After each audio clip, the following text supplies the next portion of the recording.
Chapter 380. The little fox raised its head, and a strange glow appeared in its clear eyes. It seemed like it was very interested in the flower fairies, because the little fox could feel that the flower fairies' little bodies contained a very strong energy. Ayaya, he really never thought of it. This damn place actually had flower fairies. Chu Tian was very surprised by this, just like a treasure hunter finding an unexpected treasure. The flower fairies had several kinds of innate talents, and they themselves were very rare treasures. So they were captured in large amounts by humans in the future and were finally on the verge of extinction. Chu Tian never thought that there would be such a mysterious race in the forest of chaos. The flower fairies had many abilities. The first was healing. The flower fairies' little bodies contained a very strong, innate life energy, and they could extract life essence from the earth and plants, using it to heal any animal. If one could tame a flower fairy, it would be equivalent to having several more lives. So, just this ability alone was enough to attract people's greed. The second was farming. The flower fairies were natural gardeners, so no matter how hard it was to grow, if the flower fairies took care of it, they would be able to grow it well. Moreover, the flower fairies could increase the growth rate by 10 times. Herbs that took 10 years to mature could be grown in a year. The third was treasure hunting. The flower fairies could communicate with the trees, flowers, and the earth. If there was a treasure hidden in the forest, the flower fairies could easily find it, so they were loved by adventurers. These 3 abilities were confirmed. As for the other abilities of the flower fairies, Chu Tian had heard a few before. For example, the flower fairies themselves were top-quality supplementary materials, and there were many evil alchemists that could directly refine flowers into pills, directly increasing the quality of pills. For example, when refining a half-immortal grade pill, if a flower fairy was added, the pill refined could directly increase its quality to immortal grade. There is no proof for this, but there was a lot of evidence behind it. Because the flower fairies were an innate life form and were bred from the forest life essence. The flower fairies did not have males, and each flower fairy appeared as a female. They were a very rare innate treasure, but because they did not have the ability to reproduce, there were very few flower fairies. Chu Tian looked over the little flower fairy and decided to establish a good relationship with the flower fairies. Flower fairy, what is your name? Aya. You can actually recognize me? I thought that apart from the elves, no other race on the continent knew of our existence. The little flower fairy revealed a pleasantly surprised expression. She immediately shook her transparent wings and circled around Chu Tian. I'm called Lulu. The flower fairy left a trail of crystal-clear light in the air, which made the little fox scratch a few times. It used its nose to suck the light powder into its body, and its face was filled with an intoxicated look. Lulu was also one of Chu Tian's admirers. The video disc player that Auberson gave Vivian had been borrowed by the flower fairies for a long time. The flower fairies were a rare race with weak reproductive abilities, so they had a small population. However, in the Tree of Life tribe, they had a very high status. Lulu asked innocently, "Can you really pluck the stars from the sky? What's so difficult about it?" As long as I build an aircraft that can fly to outer space, then I can open up the outer space mines. Chu Tian patted his chest and said, "This is a piece of cake for me." Lulu revealed a look of shock and worship. "Can you really do anything?" Of course, there were many things in this world that he couldn't do. So to the pure little flower fairy, Chu Tian couldn't boast. He just asked in a curious voice, "What? You don't believe me? My skills are very great. Do you want to give it a try?" Lulu fell into Chu Tian's palm and looked at him with a surprised expression. "How do I try?" Chu Tian looked at the flower fairy in his palm without any vigilance and said, "I can guess the biggest worry of your flower fairies race. Is that so? Why don't you tell me? Has the flower fairies always been worried about how to make the Tree of Life seed germinate?" Lulu's eyes suddenly popped open. "How did you know? Did the wood elves tell you?" "How could the wood elves tell me this kind of thing?" "Of course not." Chu Tian revealed a profound smile and said, "I also know that the flower fairies have a special ability. You can cultivate any kind of rare plant, but you can't cultivate the Tree of Life seed. Am I right?" Lulu nodded like a chicken pecking at rice. The flower fairies have found the tree of life seed, but they have been researching it for many generations and have not made any progress. Everyone says that the seed has already died and there is no chance of it germinating. Saying this, Lulu revealed a sad expression, but she immediately said in a worshipful voice, "Are you a prophet? How do you know the secret of the flower fairies?" Chu Tian, of course, was not a prophet, but in the history of the flower fairies, they had successfully cultivated the tree of life sapling. It was because of the tree of life sapling that caused a large stir and brought a large disaster, causing the flower fairies to be hunted down, and the tree of life sapling was stolen by the humans. It was a pity that the humans did not have the ability to cultivate the tree of life, so this top grade god grade material withered in the end. This matter had a very deep influence in history and was the fuse for the war between the humans and elves. Of course, the humans won in the end. However, later generations of scholars thought that this matter was a large stain on human history, directly destroying the friendship between the humans and elves. Since they met, this kind of regret could not be allowed to repeat itself. Chu Tian said to Lulu, "I have a method to help the flower fairies awaken the tree of life seed." "Really?" Lulu's voice instantly increased by several times. "What method is that? Quickly tell Lulu." Chu Tian slowly said, "The tree of life seed did not die. It is only in a deep sleep. This is because after the great ancient era, there was no suitable soil for the tree of life to grow. So no matter how much effort the flower fairies put into cultivating it, they would return without any results in the end. Actually, it is not hard to awaken the tree of life seed. As long as we collect the great ancient aura that has not dissipated from the space and use a special method to pour this aura into the seed, we can awaken the seed." Lulu was confused hearing this. How do we do this? This involves very high-level technology, especially spatial technology. I am very willing to help the flower fairies, but it's a pity that the current me is unable to help.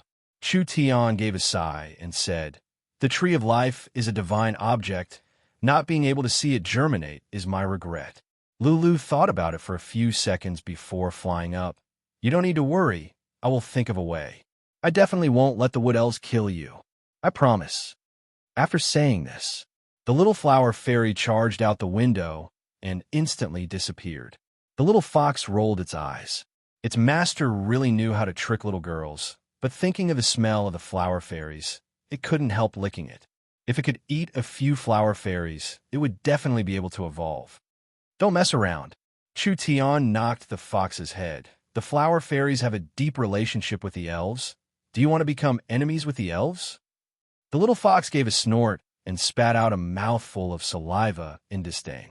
If it didn't want to eat, then it didn't. What was the big deal? Actually, compared to the little flower fairies, the fox was more interested in the tree of life.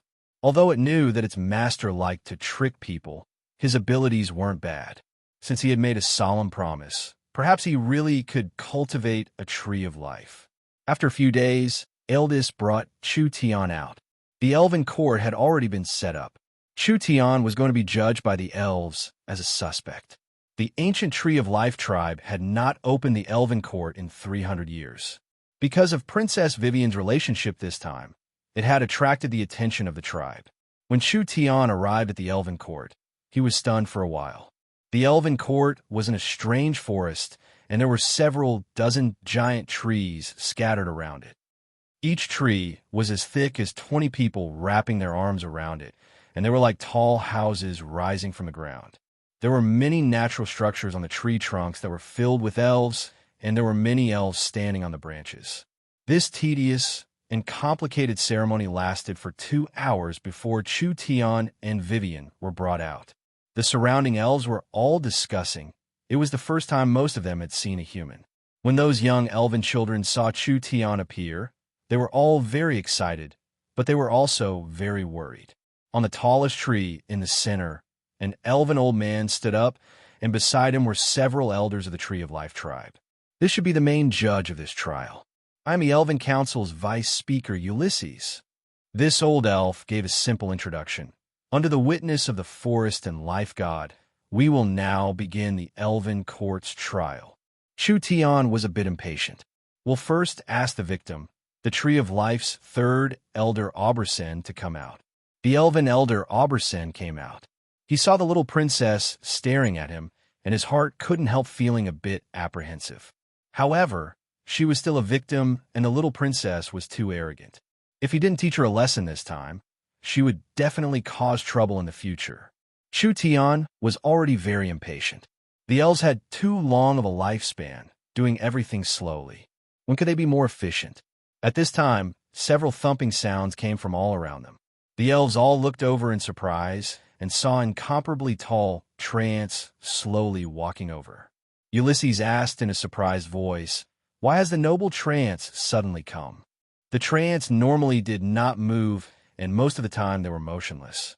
Who would have thought that they would come today? Just as everyone was astonished, the leader of the Trance said bluntly, "This human is a guest of the Trance tribe. We do not wish to be accused of any crimes." When these words were said, the entire elven race was stunned. The elves had prepared for many days, doing their homework and collecting evidence. When they were finally about to have a fair and just trial, a group of Trance suddenly appeared, making everyone feel shocked. "That's right. I'm here to supervise the trial. If Chu Tian is not guilty, don't think of making it hard for him." Several flower fairies flew out from the Trance. He is also a guest of us flower fairies. Chapter 381. This was definitely Lulu's help. The flower fairies had a very close relationship with the Trance. So, if Lulu told the Trance about Chu Tian's matter, the Trance would not sit idly by. Since there was someone supporting him, he had less to worry about. Chu Tian wanted to retreat completely, but it seemed like he couldn't just retreat completely. He had to at least obtain a bit more benefits. The elven trial began. An elf loudly said, "Vivian secretly left the tribe and went to a human kingdom, not returning for an entire 2 months. We even have evidence that Vivian participated in the human and spirit beast wars and killed a spirit beast kingdom's king. This is a serious violation of the ancestors' teachings, and the evidence is conclusive. She will be imprisoned for at least 50 years.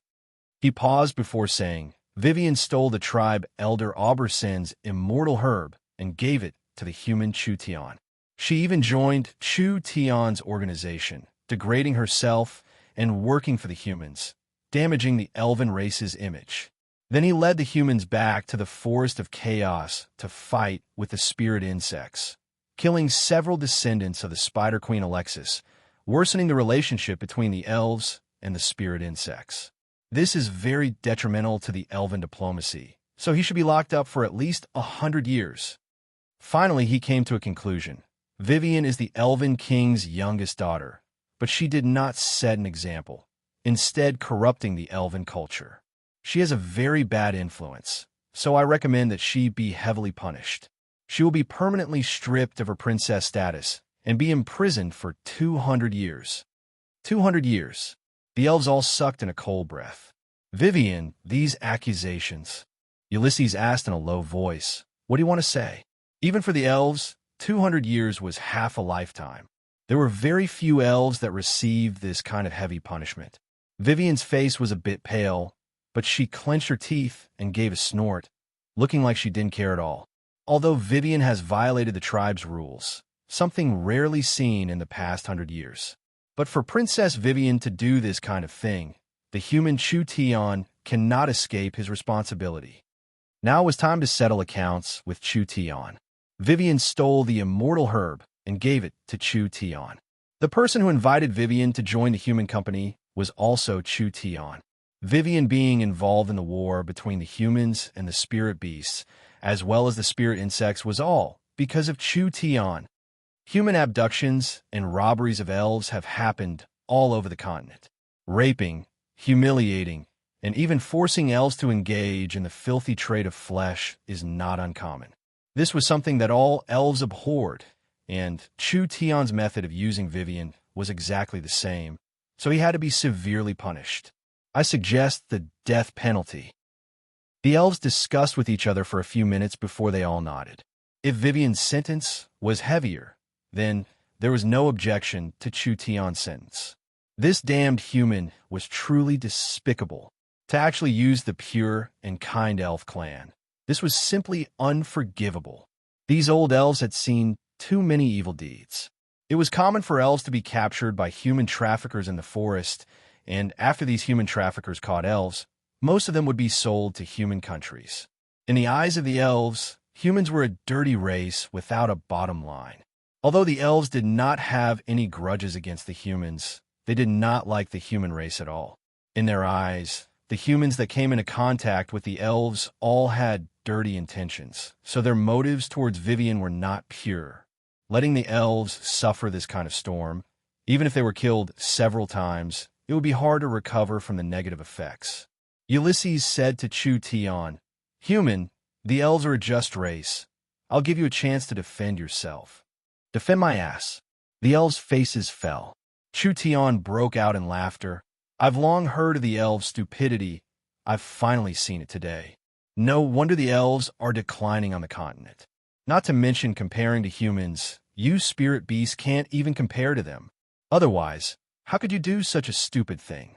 Destroying your own city walls while feeling superior."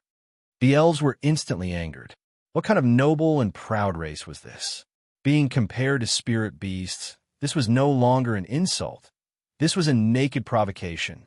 Ulysses had no expression on his face as he lightly said, "You arrogantly insulted the noble elves. Adding another crime to your crime does not help. It can only add another crime to it. I advise you to be careful with your words. You don't have many chances left." Noble, righteous, elegant, kind, the elves always like to label themselves. Chu Tian was not servile as he fearlessly said, "What I see is a group of short-sighted, pedantic people who do not think of progress, comfortable with their current situation, only immersed in their long history, not daring to face the future, cowards. The most laughable thing is that these cowards want to make these damn rules to restrict and persecute the true pioneers of the race, persecuting the true heroes of the race, like Princess Vivian." Everyone was dumbfounded. Even Vivian herself was stunned. When did she become the elves' hero? Was she the pioneer of the elves' reform? Did this have anything to do with money? Ulysses stood up. "Nonsense.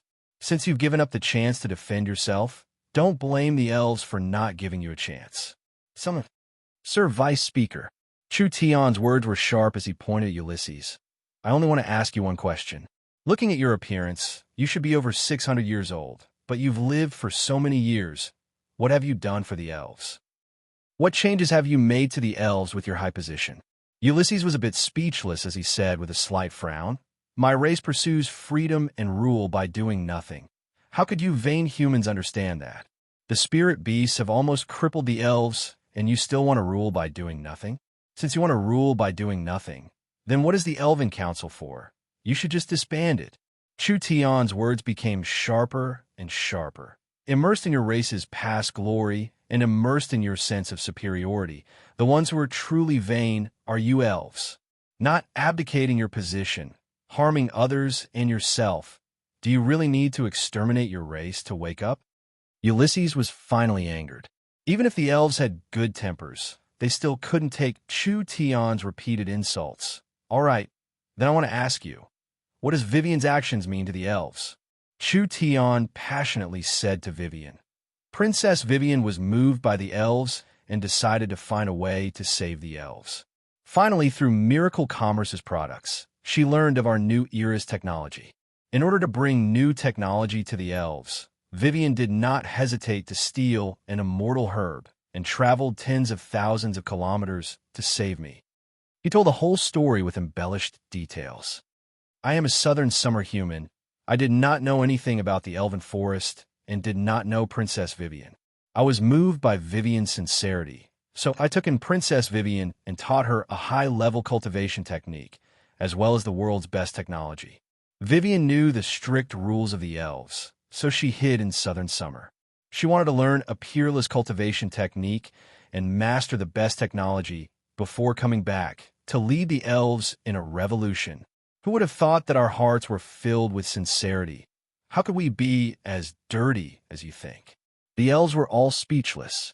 Without waiting for the elves to speak, Chu Tian righteously asked. Please use your brain that hasn't been used for several hundred years to think about it. The southern summer country is only a small country. How can I attract Princess Vivian? I am only in the awakened soul realm, and we are tens of thousands of kilometers apart. I can't even pass through the forest of chaos with my strength. So how could I trick the elves in the forest? Ulysses knit his brows. Then how did Vivian know of your existence? Vivian was in the fourth true spirit layer and could be considered an expert even in the forest of chaos. How could someone with this kind of strength be tricked by an awakened soul realm cultivator? This was a completely unreasonable matter, Chu Tian coldly said. Then you'll have to ask an elven elder. At this time, some elves around them called out. It was Elder Auberson who brought the video disc player back to the tribe. We all met Chu Tian from the video disc player. Auberson revealed an awkward expression. The reason why Vivian knew Chu Tian was because of him. Ulysses asked Auberson, what is going on with this matter? Reporting to the vice speaker, when I was passing through southern Xia, I found something different from southern Xia, so I brought it back as a gift for the princess. I never thought that it would develop like this. Ulysses then asked, Vivian, what did you do in the 2 months you were with the humans? Vivian looked at Chu Tian with a questioning gaze. Chu Tian nodded at her, and she boldly said, I have been secretly cultivating the top spatial cultivation technique Chu Tian taught me, void escaping.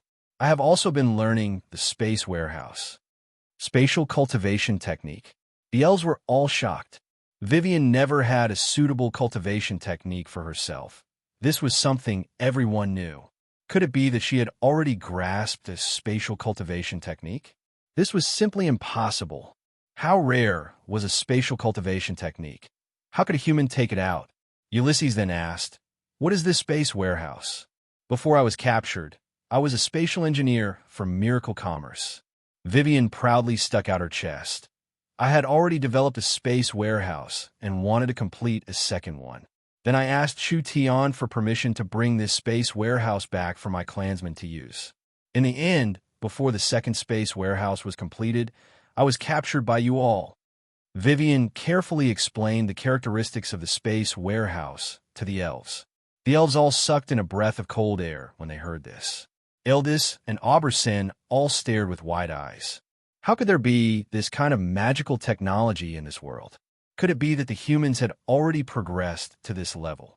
If it really was like this, the elves should really reflect on themselves. They clearly had tens of thousands of years of history, but they had been thrown this far by the humans. I've decided to take back the space warehouse. From now on, I won't share any technology with the elves. Chu Tian directly said, as for the cultivation technique, I'll give to the princess. I'll treat it as repayment for the medicine. If you want to kill me now, then do as you wish. I believe that after I die 100 years, the humans will take revenge for me and flatten the elves of the forest of chaos. And the elves will forever be marked as a disgrace in history because of their ingratitude, filthy, and narrow-mindedness. Vivian's body trembled. How could she know that Chu Tian was purposely provoking the elves? You've ruined everything. It's all ruined by you. She didn't have any reaction, even when the elves announced that she would be locked up for 200 years. But now she began to cry. She angrily shouted, I'm ashamed to be associated with you all. Just lock me up for 1,000 years. I don't want to see you all anymore. Chapter 382. When the miracle commerce technology spread across the continent, Chu Tian would become a great sage in the history of the human race.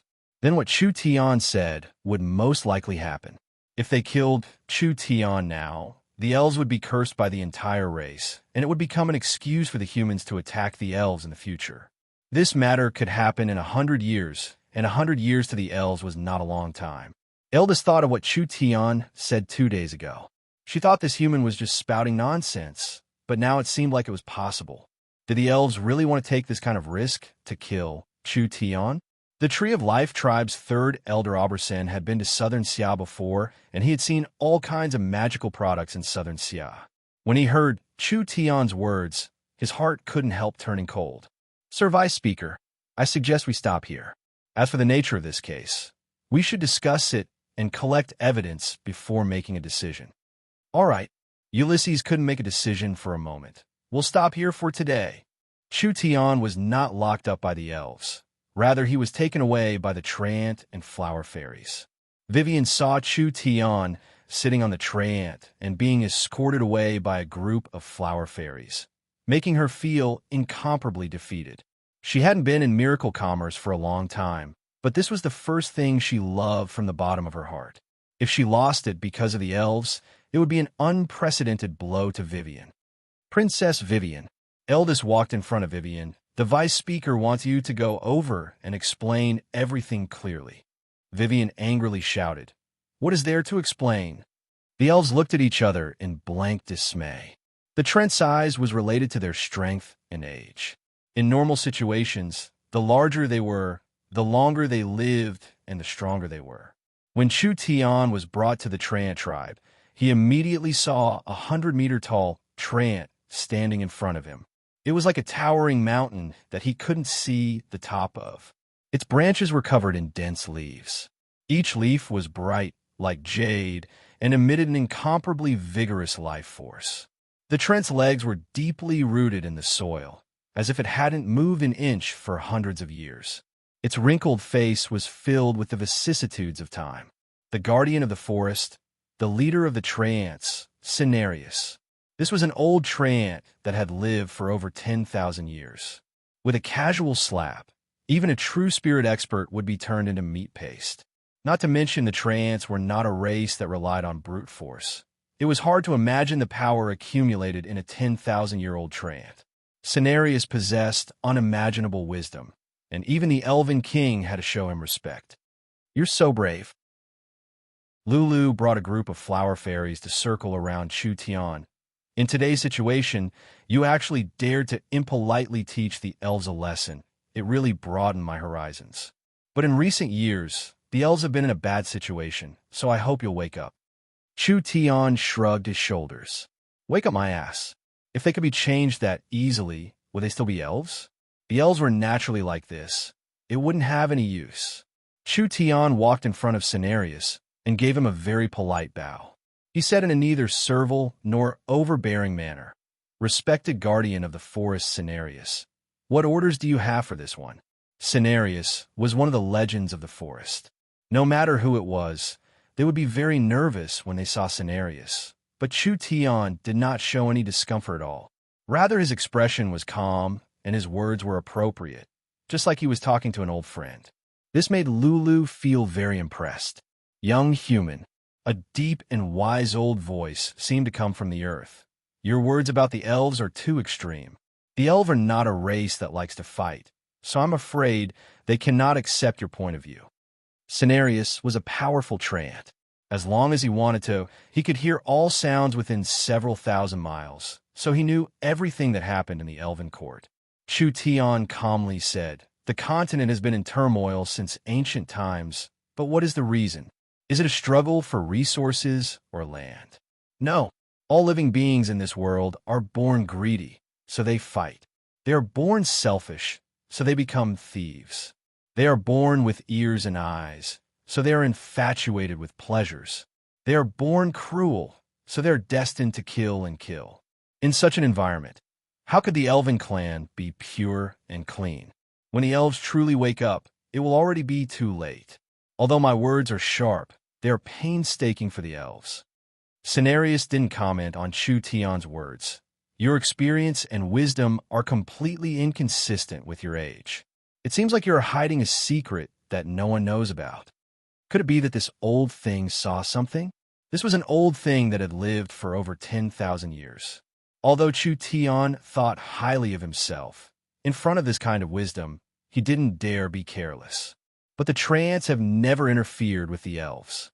Cenarius seemed like he wasn't interested in this matter at all. Today I've invited the Treants as guests.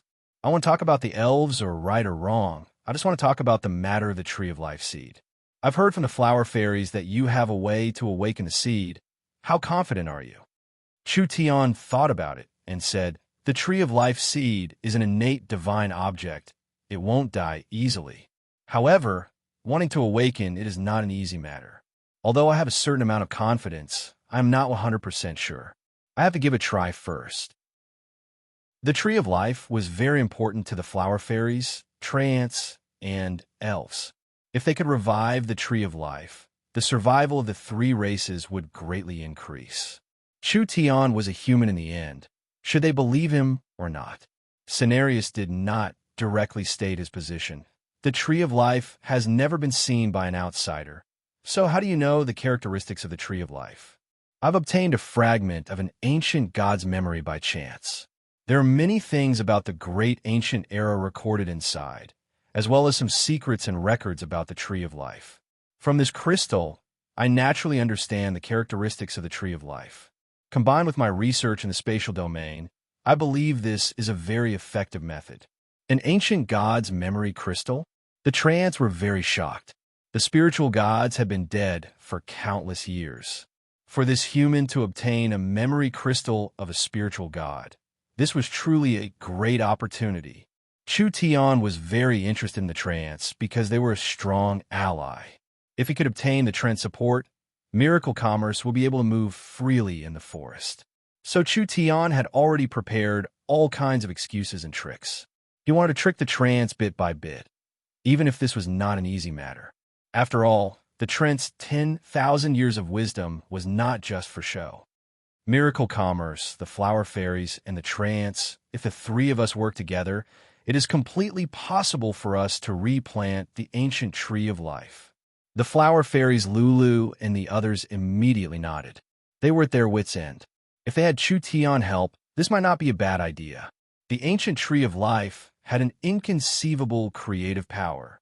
If they could replant the Tree of Life, it would definitely have a large impact. This would fulfill the dream of the treants, flower fairies, and elves for tens of thousands of years. Chu Tian believed that this was a cooperation that he could not refuse. As long as the treants nodded, miracle commerce would have a chance to rely on this mountain. As for the elves, you don't care about me, I don't care about you.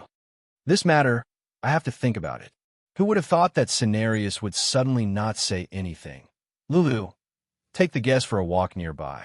Chu Tian slightly knit his brows. This old treant did not play his cards according to common sense. So Chu Tian could not do anything about it.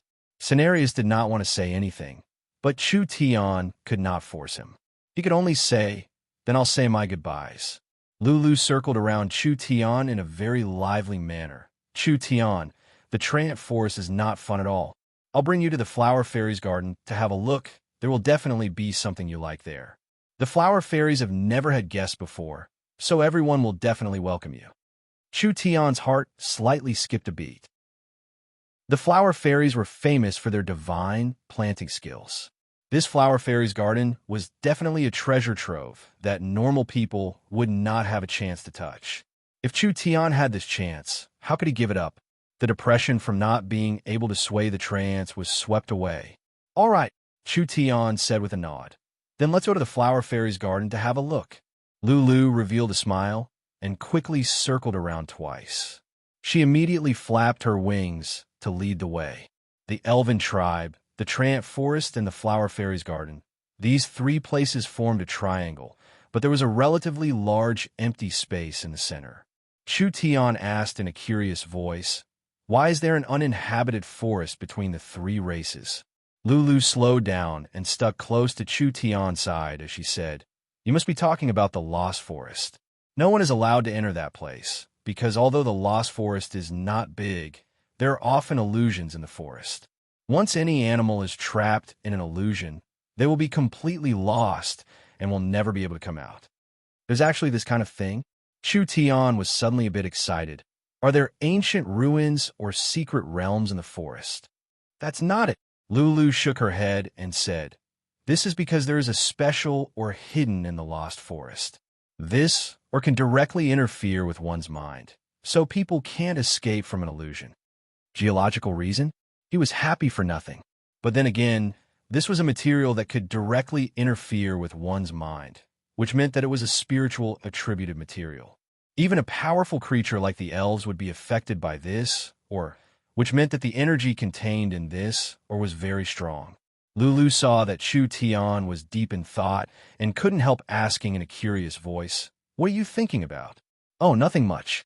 You should know that I am a scholar, and as a scholar, I have a strong desire to explore and learn." Chu Tian rubbed his chin and said, "When I heard you talk about the special scene in the Lost Forest, I couldn't help being a bit curious. What kind of material could cause this kind of interference?" "So it's like this." Lulu thought for a few seconds before saying, "Then I'll bring you in to see. Isn't this a forbidden area?" "It's no matter. The flower fairies have different physiques, so they can resist the illusion. Lulu often goes in to collect nectar, so there won't be any safety problems." Chapter 383. The flower fairies did not have an upper limit to their lifespan. As long as they were not killed by an external force or their living environment was destroyed, the flower fairies could live forever. They would never grow old or fall sick. It was unknown how many years the surrounding flower fairies had lived for, but they were as pure as children. Now, with Lulu leading the several dozen flower fairies, they had already treated Chu Tian as a good friend. His shoulders, his head, and his clothes were all occupied by them. These little things were even easier to deceive than the elves, not having any vigilance at all. If Chu Tian had any bad intentions, these fellows would not be on guard against him at all. The Lost Forest is in front of us. Chu Tian looked through the dense shrubs, and the forest in front of him was covered in a layer of fog. Chu Tian could feel that there was a very strong energy mixed in the fog. Pooh!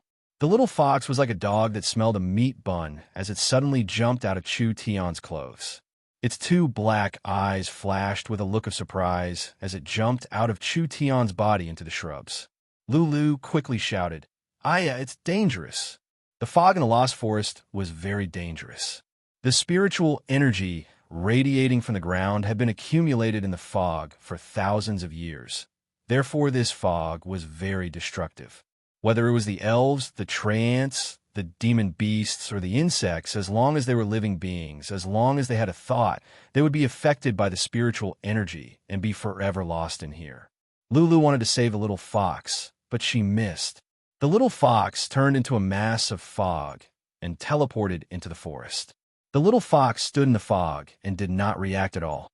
Rather, it opened its mouth and took a deep breath. The fog in the surrounding several dozen meters was all swallowed into the little fox's stomach. Lulu looked at the little fox with wide eyes. "Why does this little animal have this kind of ability? It's not a normal fox. There's no need to worry. Let's go." Chu Tian swaggered into the misty forest. The flower fairies surrounded Chu Tian, sprinkling large amounts of crystal pollen from their bodies. Chu Tian only smelled a refreshing fragrance, and his mind immediately became clear, like he had just been washed in ice water. The flower fairies really did have some skill. Chu Tian breathed in the pollen released by the flower fairies. Not only was he not affected by the illusion, he felt his cultivation increase. This pollen could be considered a miracle medicine. Actually, whether it was Chu Tian or that damn fox, they both had special abilities and spiritual energy could not affect them.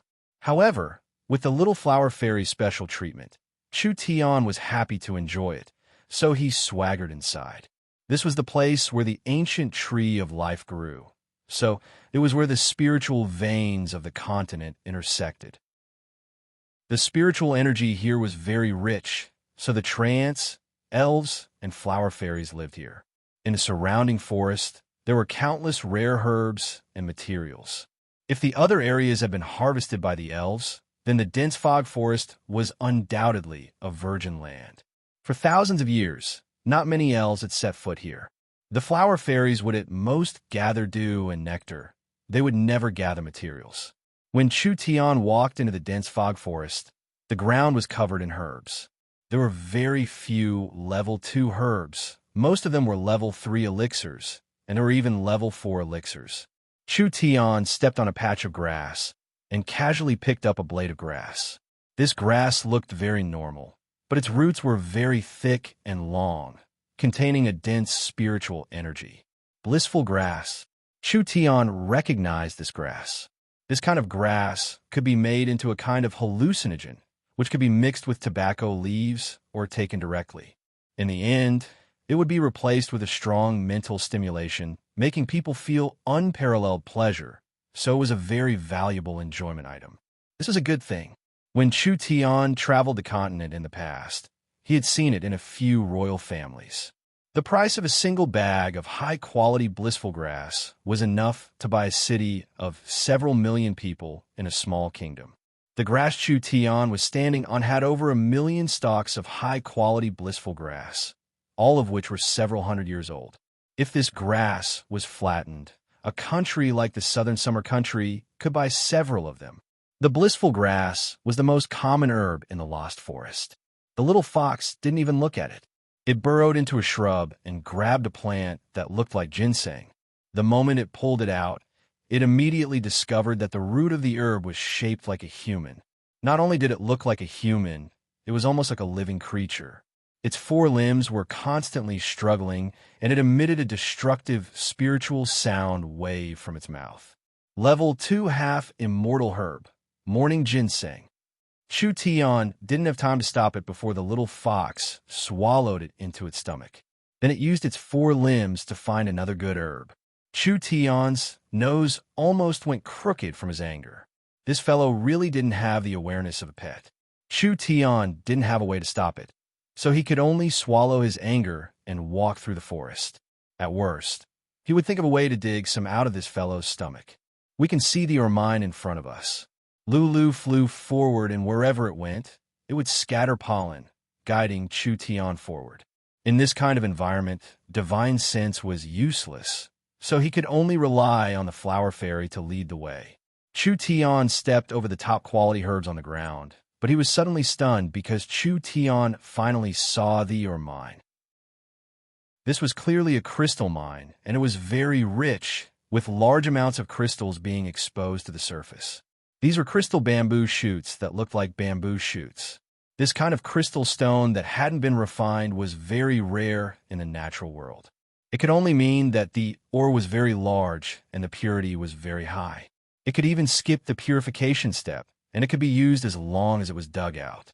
Lulu said to Chu Tian, "There are ores all over the ground, and these ores are filled with spiritual energy.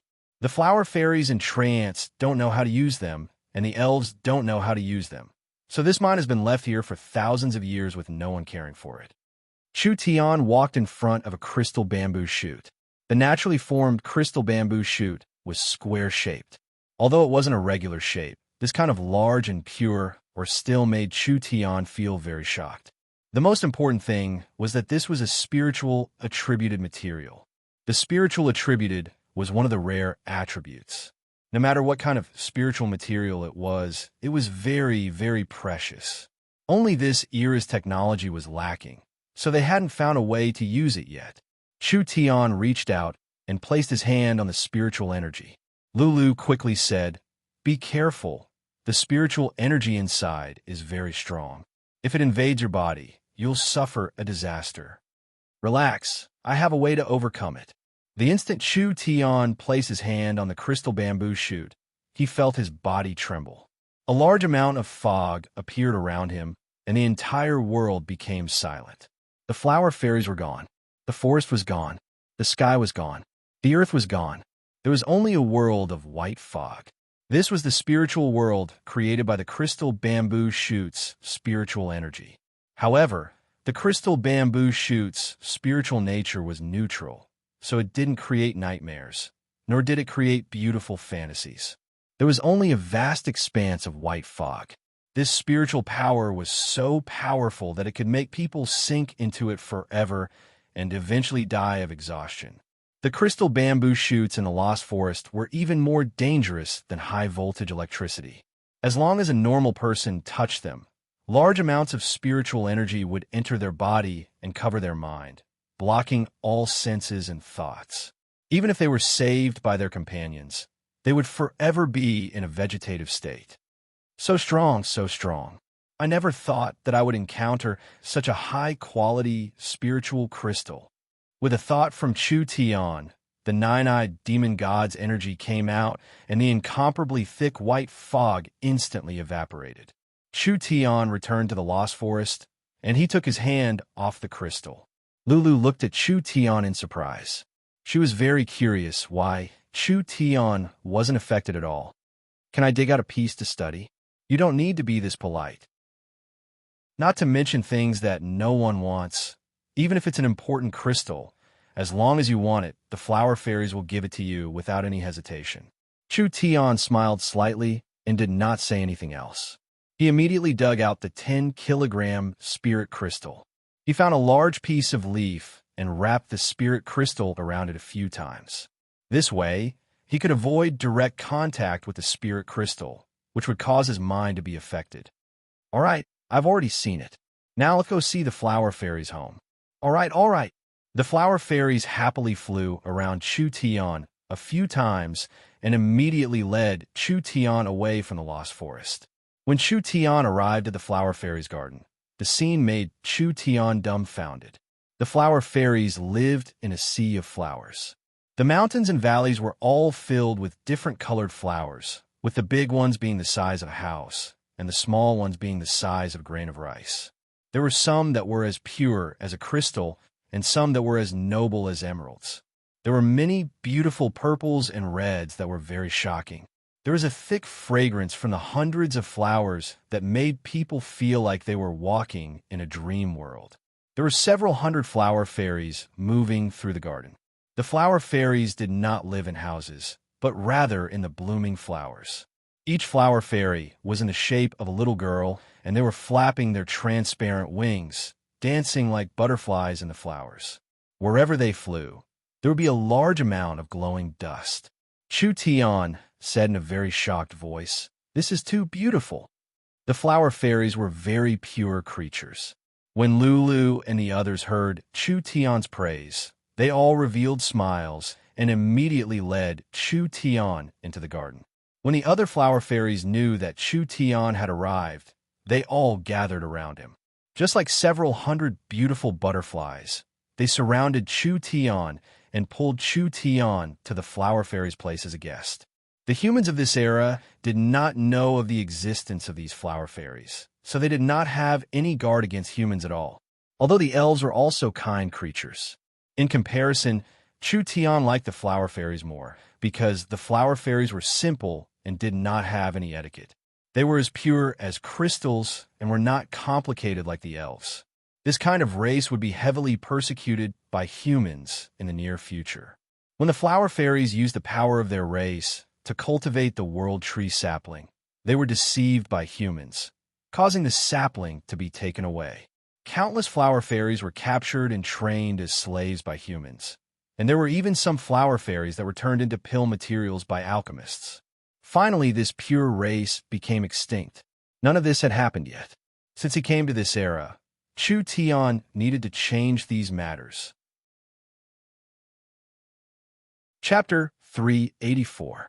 No one on the continent could compare to the flower fairies in terms of planting, so there were all kinds of heaven and earth treasures in the garden.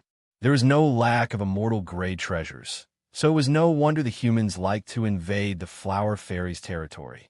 Not only were the flower fairies themselves very valuable, the area they lived in was a natural treasure house. The flower fairies did not need to cultivate, so these treasures had no use to them. It was purely a hobby, so they would send out large amounts of precious gifts to their elven friends every year. Now that Chu Tian was a guest in the flower fairies' tribe, naturally he was warmly received. Chu Tian was sitting in a 100-flowers field, surrounded by beautiful and cute little flower fairies. These little beings had been here for thousands of years, and they had never been more than 100 kilometers away. They had only seen the silent and intelligent tree ants and the lively and friendly elves, but they had never seen a race from outside the continent. Chu Tian was the only outsider that had come to the flower fairies' garden in thousands of years. Most of the flower fairies had watched Miracle Commerce's movies before, so they were not unfamiliar with Chu Tian's appearance.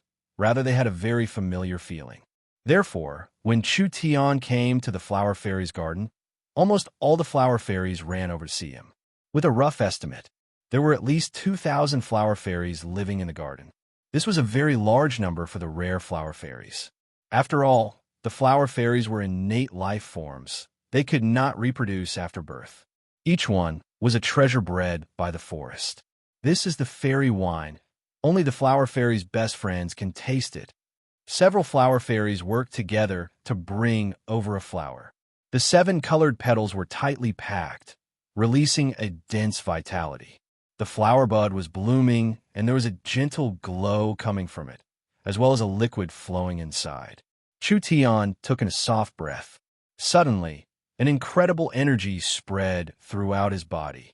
He felt as if every pore in his body had opened up, and every cell seemed to have been infused with an unprecedented life force. Just the aura had such a strong effect. It was not inferior to taking a sacred herb. If Chu Tian's guess wasn't wrong, this fairy wine was brewed with at least 3 kinds of immortal herbs. Otherwise, how could it have such a strong effect? Immortal herb. That was an immortal herb. Even in a place like the Forest of Chaos, immortal herbs were very rare. Otherwise, the elven tribe wouldn't be in such a mess after losing a piece of longevity grass. What a waste. What a waste. Using celestial treasures to brew wine? This winemaking method was so ordinary. Not even a tenth of the value of a stalk of medicine could be developed, and more than half of a few stalks of immortal medicine were wasted just like that. If this wasn't a waste of heavenly resources, then what was it for? Chu Tian raised his cup and emptied it in one gulp. The fairy wine brewed by the flower essence did not have the slightest taste of ordinary alcohol. It only had an incomparably rich fragrance of 100 flowers. That kind of wonderful and joyful feeling was definitely not something that ordinary wine could bring, because this kind of experience had long since surpassed the senses, entering deep into the heart, the spirit, and the soul. Chu Tian felt that every cell in his body was filled with dense spiritual energy. His entire body seemed to have transformed into a precious medicine that absorbed the spiritual energy of all living things. When his spirit energy received an unprecedented nourishment and replenishment, it instantly soared by leaps and bounds. Chu Tian felt that his pores were overflowing with profound qi, and his whole body was like an inflated balloon, almost unable to bear the sudden spiritual pressure. The flower fairies flew around Chu Tian and reached out their hands to Chu Tian. A mark lit up on each flower fairy's forehead, allowing all the energy to flow back into Chu Tian's body. Chu Tian could clearly feel that there was a gentle energy entering his body, helping Chu Tian transform the large amount of spiritual energy into spirit energy. This transformation efficiency was even higher than Chu Tian's own. Truly not bad. Other than healing, alchemy, and treasure hunting abilities, the flower fairies were actually perfect assistants for cultivation. If there were flower fairies by his side to help him cultivate, not only would they provide spiritual energy, it would increase the chances of breaking through bottlenecks. It would also greatly increase his cultivation efficiency, achieving twice the result with half the effort. Chu Tian immediately sat down and began to refine the fairy wine. The spirit energy in his body wildly surged, going from the 8th awakened soul layer to the peak 8th awakened soul layer. Finally, it directly broke through the bottleneck. A powerful and dignified energy instantly covered the entire flower fairy garden. Large amounts of illusions appeared in the sky, like there was a 9-eyed demon god holding a black burning demon god's blade piercing into the sky. Such a strong pressure, such a strong aura. The flower fairies were all stunned. There seemed to be an incomparably strong energy hidden in Chu Tian's body. In the Trant forest, Cenarius opened his eyes again. When he saw the strange phenomenon in the flower fairy garden, this old Trant that had lived for 10,000 years actually revealed a look of shock and disbelief. Although he could sense that this human wasn't ordinary, he didn't expect him to be this strong.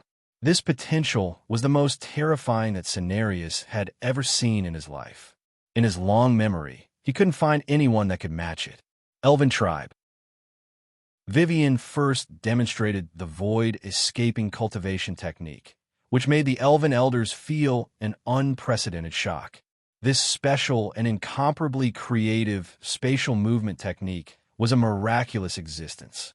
Vivian had just cultivated it for 2 months without using any materials, so she had not reached the small success realm. She could ignore any attack that wasn't in the fourth true spirit layer. There was a very important keyword. It wasn't defending against attacks. It was ignoring attacks. There was a fundamental difference between the two.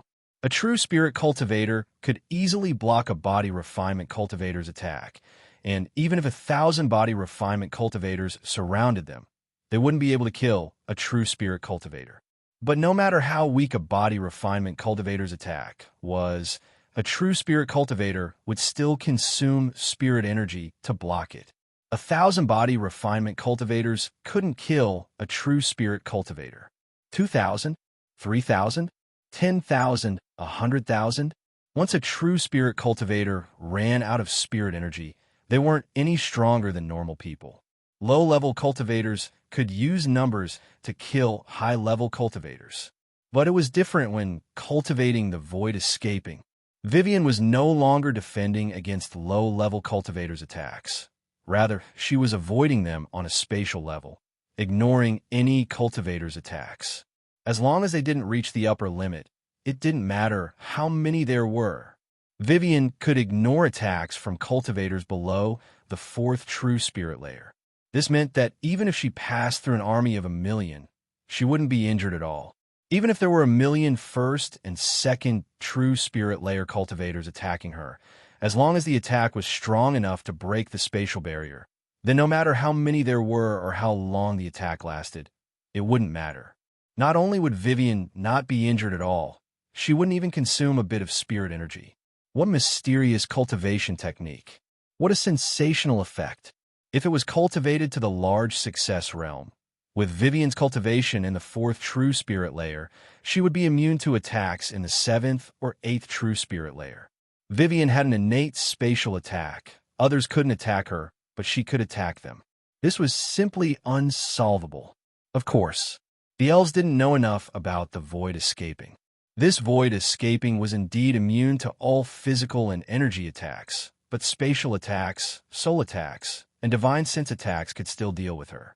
Isn't it just a broken medicine? I'll compensate you. Vivian's stomach was filled with grievance and dissatisfaction. Even 100 herbs can't be exchanged for this cultivation technique. Not to mention that Chu Tian has taught me an even more precious technique that can change the world. The elves all believed Chu Tian's words now. This fellow really was a genius, and not a normal genius.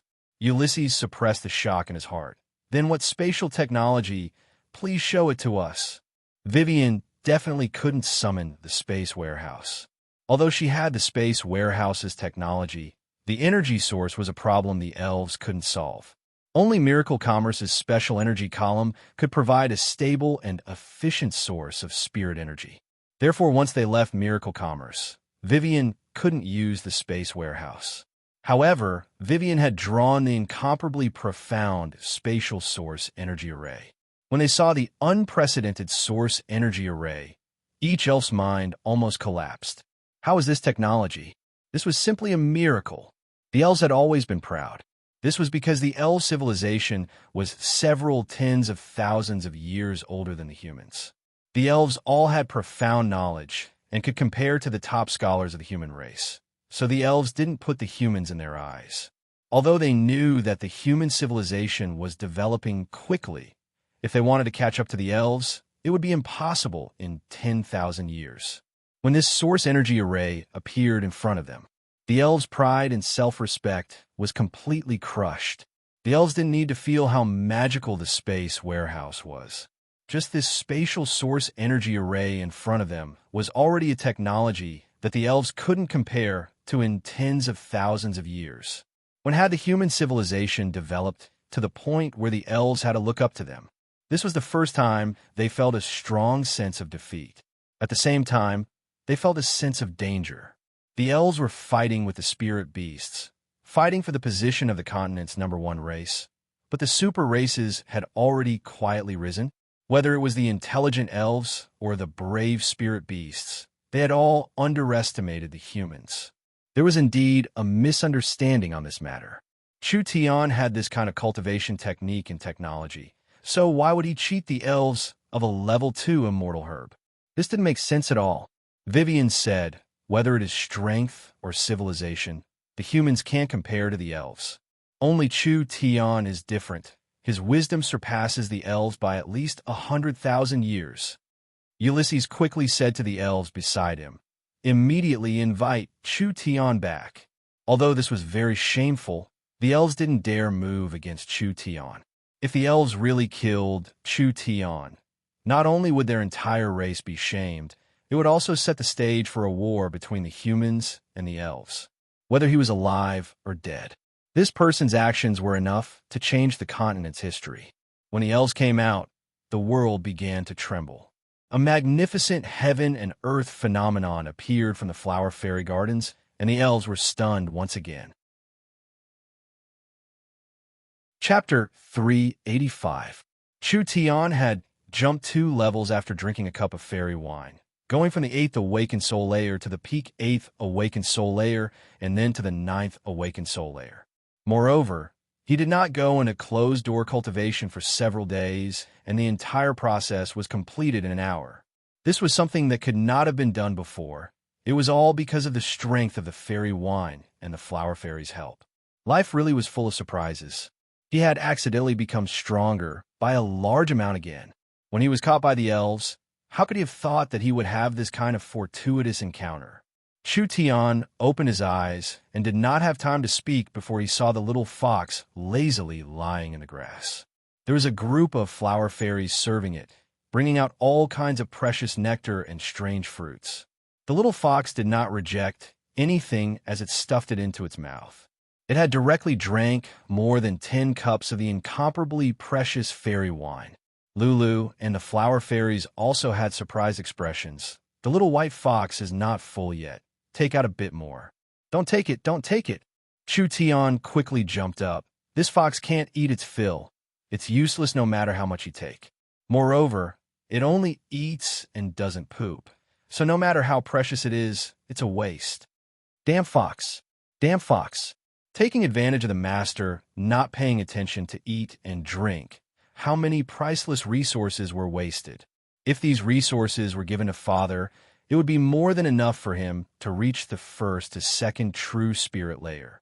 The little fox was slowly enjoying itself, but when it saw Chu Tian, it was shocked. It instantly swept everything in front of it into its stomach, afraid that Chu Tian would be as strong as it was. The flower fairies let out a burst of exclamations. "The little white fox really can eat." Nonsense. Was this fox something that could be fed full? If the fox stayed in the flower fairy's garden for 5 days, it would eat all the treasures the garden had stored for 1,000 years. Although the flower fairies were simple and didn't care, it wasn't easy for other people to store treasures. Chu Tian quickly picked up the little fox, not allowing it to stay any longer. The little fox made a face and rubbed its round belly. It didn't matter. It had eaten enough anyway.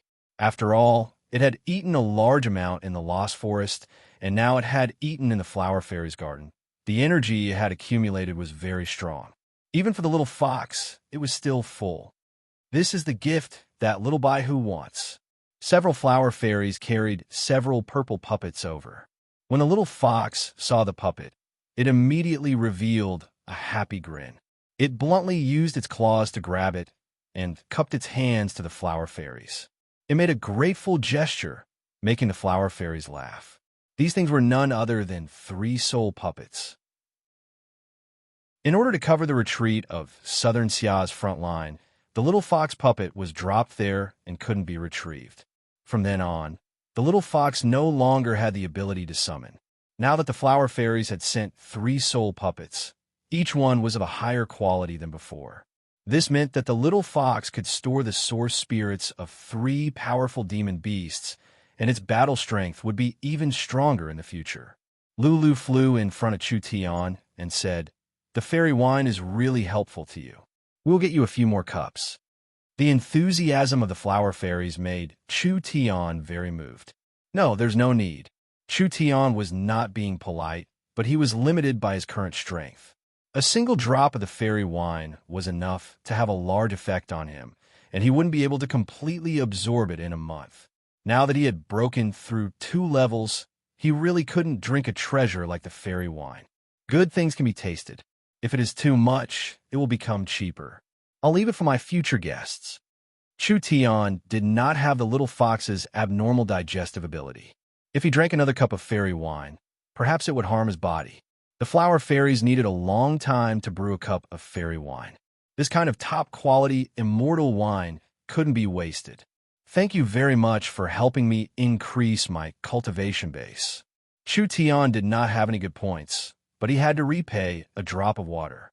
The flower fairies helping Chu Tian would also give the flower fairies some benefits. So Chu Tian directly said, I want to give the flower fairies a good gift. I want to create a world for you all. Create a world? What did he want to do? The flower fairies were confused. Was this something a mortal could do? Chu Tian took out the spiritual crystal from the lost forest. Now, I ask the flower fairies to create a new world with me. All right, but can we also create a world? If I say we can, then we can. Chu Tian revealed a confident smile. He immediately placed the crystal on the ground. Let's begin. The flower fairies were very pure, so no matter how ridiculous this was, they were not willing to doubt it. They only wanted to believe it was true because in their eyes, the wise and friendly Chu Tian would not lie to them. In fact, in the flower fairies' vocabulary, there was no such thing as lying. Therefore, all the flower fairies believed him and looked at Chu Tian with looks of anticipation. Chu Tian first placed a large source energy array, and it was a never-before-seen source energy array. It was completely different from any source energy array he had placed before. The flower fairies saw the incomparably complex source energy array being placed bit by bit. Although they didn't understand what kind of source energy array it was, with the flower fairies' innate ability to sense energy, they could feel that the source energy array was releasing a very rhythmic and profound spiritual energy.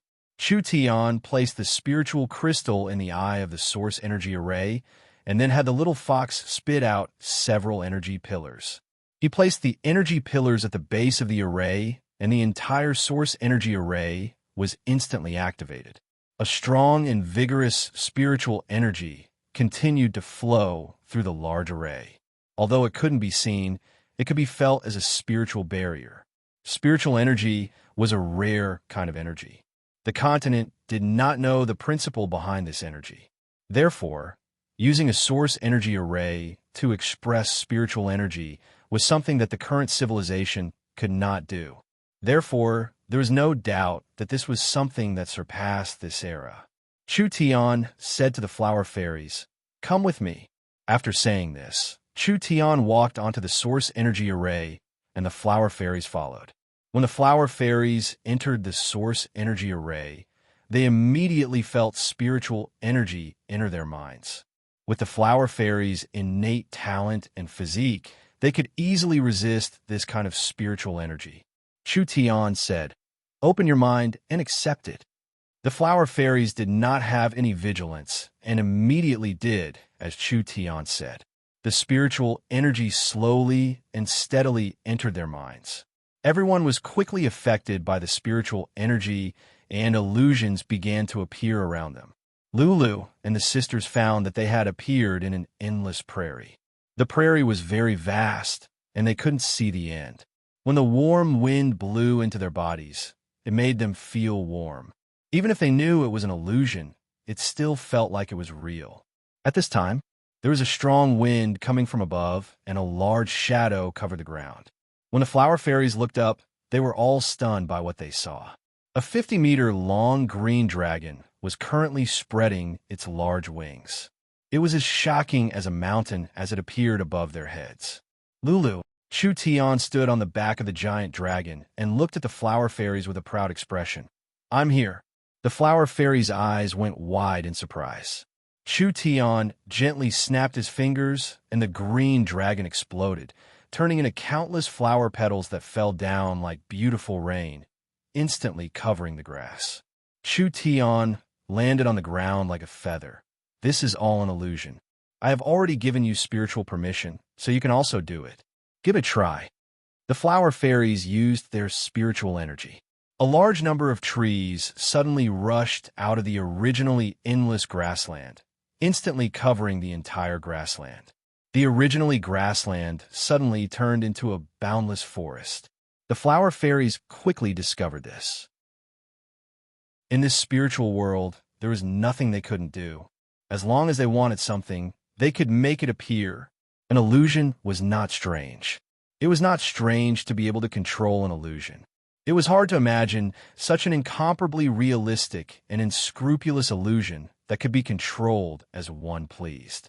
The flower fairies swam around in the illusion. Sometimes it would turn into a forest, sometimes it would turn into a sea of flowers, and sometimes it would turn into an ocean. All kinds of animals could also appear. This was simply like a fantasy paradise. Chu Tian asked as he observed the illusion, "How is it?" The flower fairies were having fun. "We only knew that illusions could harm people, but we never thought it could be used like this. This is truly too mysterious." Chu Tian gave a laugh. "There is something even more mysterious.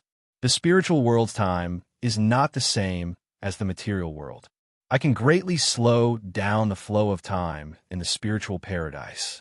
A day here might be an hour or even less in the outside world." The flower fairies clicked their tongues in wonder, but they did not think too deeply about it. This was because the flower fairies were a race that would not die of old age, so they did not have any concept of time passing by. However, if this was placed in the human world, it would cause a large stir. This meant that humans living in the spiritual world would increase their lifespan by several times or even several dozen times. To humans with short lifespans, this was a blessing from the heavens. Why was Chu Tian so erudite? This was because in the era Chu Tian lived in, spiritual technology was already very developed. Chu Tian had a photographic memory, and a strong cultivation base allowed him to endure a higher rate of time reversal. When Chu Tian studied in the spiritual library for a year, several decades would have passed in the outside world. So even though he was very young, he had a rare amount of knowledge, and there was no one in this era that could surpass him. Chu Tian was less than 100 years old in both of his lives, but his school years were several dozen times that of his age. Even elves could not compare to him. After the Lost Forest was discovered by Chu Tian, the Lost Crystal was stable and powerful, so it was the best material to create a spiritual world. The value of this thing was not as simple as creating illusions. If Chu Tian could create a spiritual research room, the Yunsek's research efficiency would increase by 10 times. If he could create a spiritual library, it would be much easier to find talents and scholars.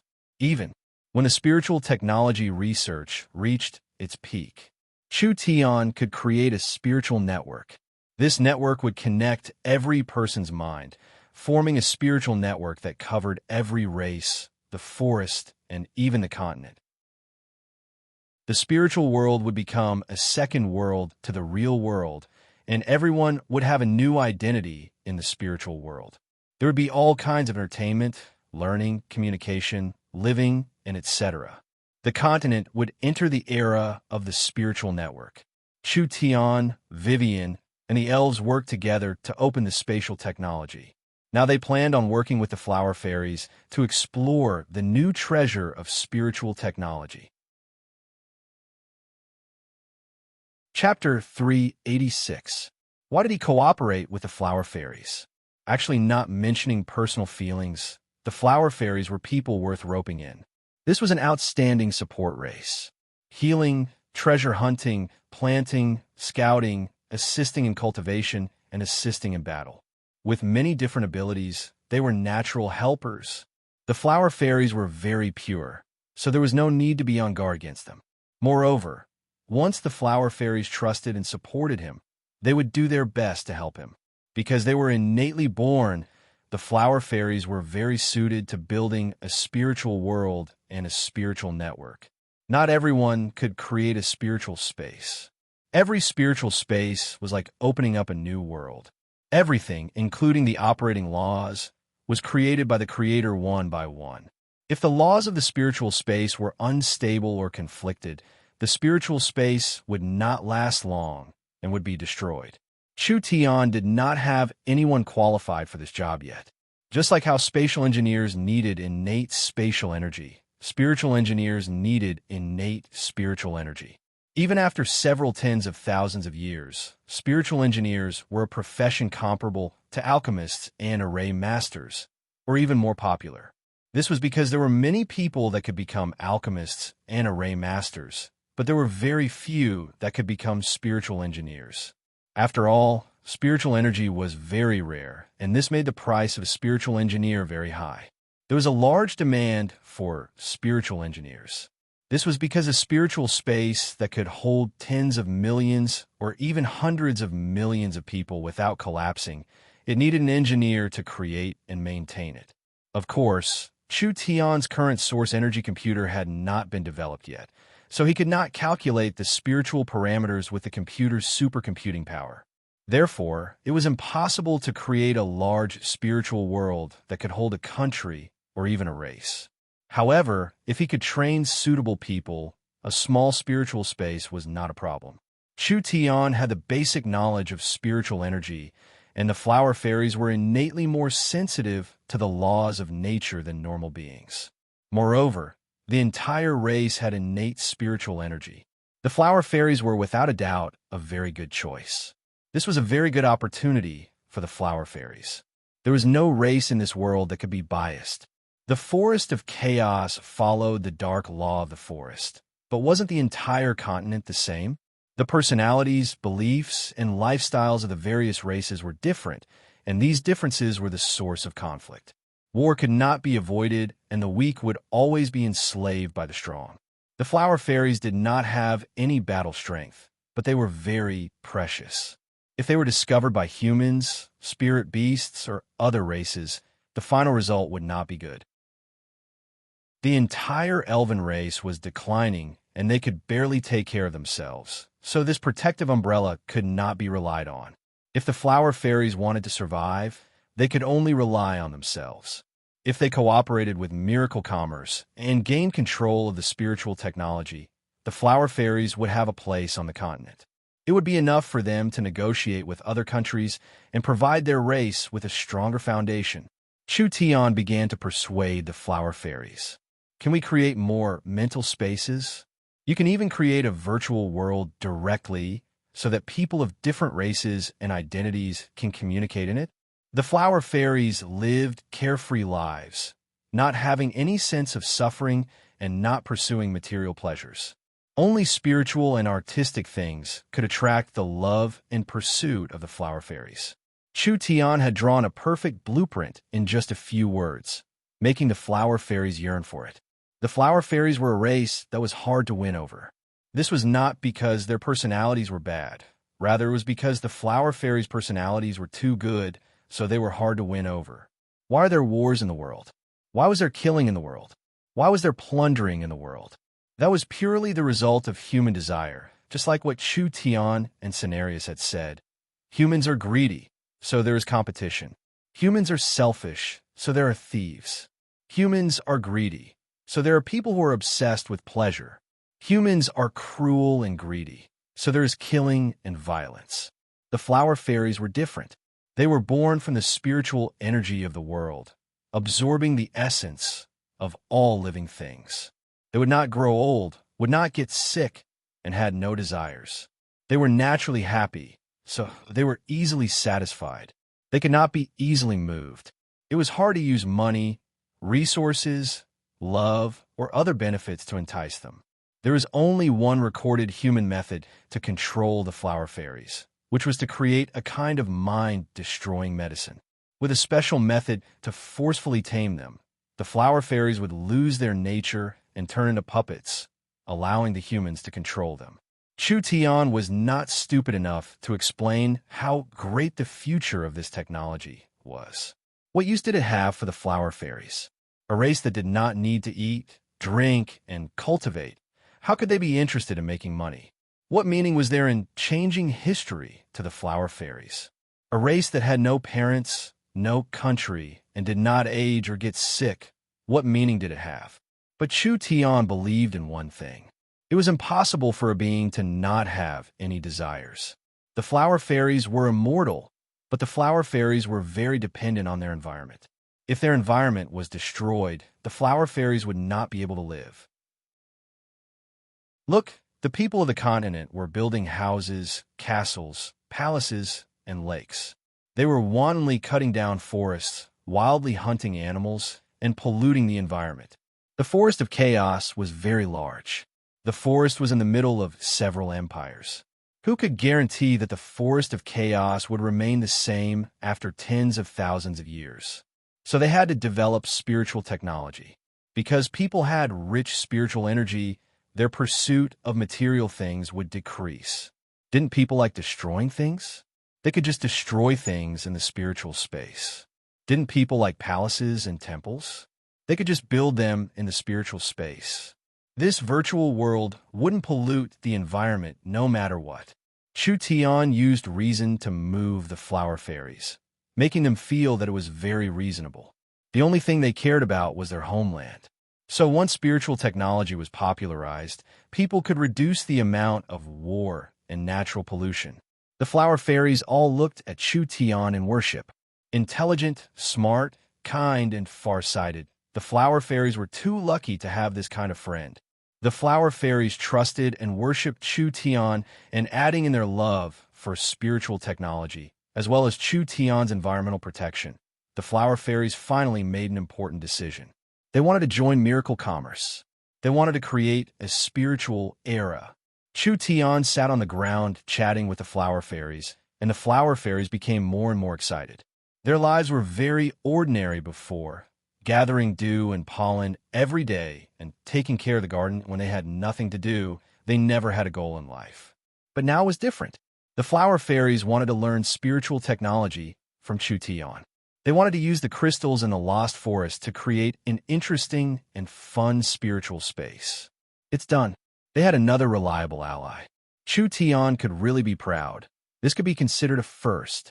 When everyone was talking about this topic, large amounts of horned eagles suddenly appeared in the sky above the garden.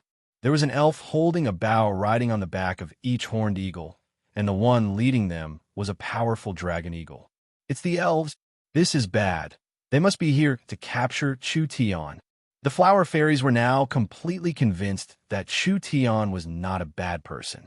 How could this kind of intelligent person who was passionate about protecting the forest be a bad person? Eldest jumped off the back of the dragon eagle and instantly landed in front of Chu Tian. She said with a cold expression, "You, return to the tribe. The elves will announce the verdict." What are you acting like? Who doesn't know that you elves are begging me? Chu Tian didn't need to guess to know that the elves should have already understood the consequences and wanted to ask Chu Tian to return. Only Eldest was naturally cold, and she couldn't put down her face, so her expression was very stiff. He had to admit his wrongs. What kind of attitude was this? Chu Tian was very dissatisfied. He suddenly thought of something and said, "You elves are very hesitant. Don't you just want to kill me? Just kill me with an arrow. There's no need to say so much." Alidus' brows jumped up. "Stop!" The flower fairy shouted. "Chu Tian is the flower fairy's good friend. We have already cooperated with Chu Tian. He is a good person. The elves' groundless accusation is not valid. We will not agree to it." "That's right. The elves go back. Chu Tian will not go with you." The flower fairies surrounded Chu Tian, using their little bodies to block in front of him. It seemed like they would protect Chu Tian with their lives. Eldest was a bit stunned. He obtained the trust of the flower fairies this quickly? How did this human do it? Cooperation? Flower fairies?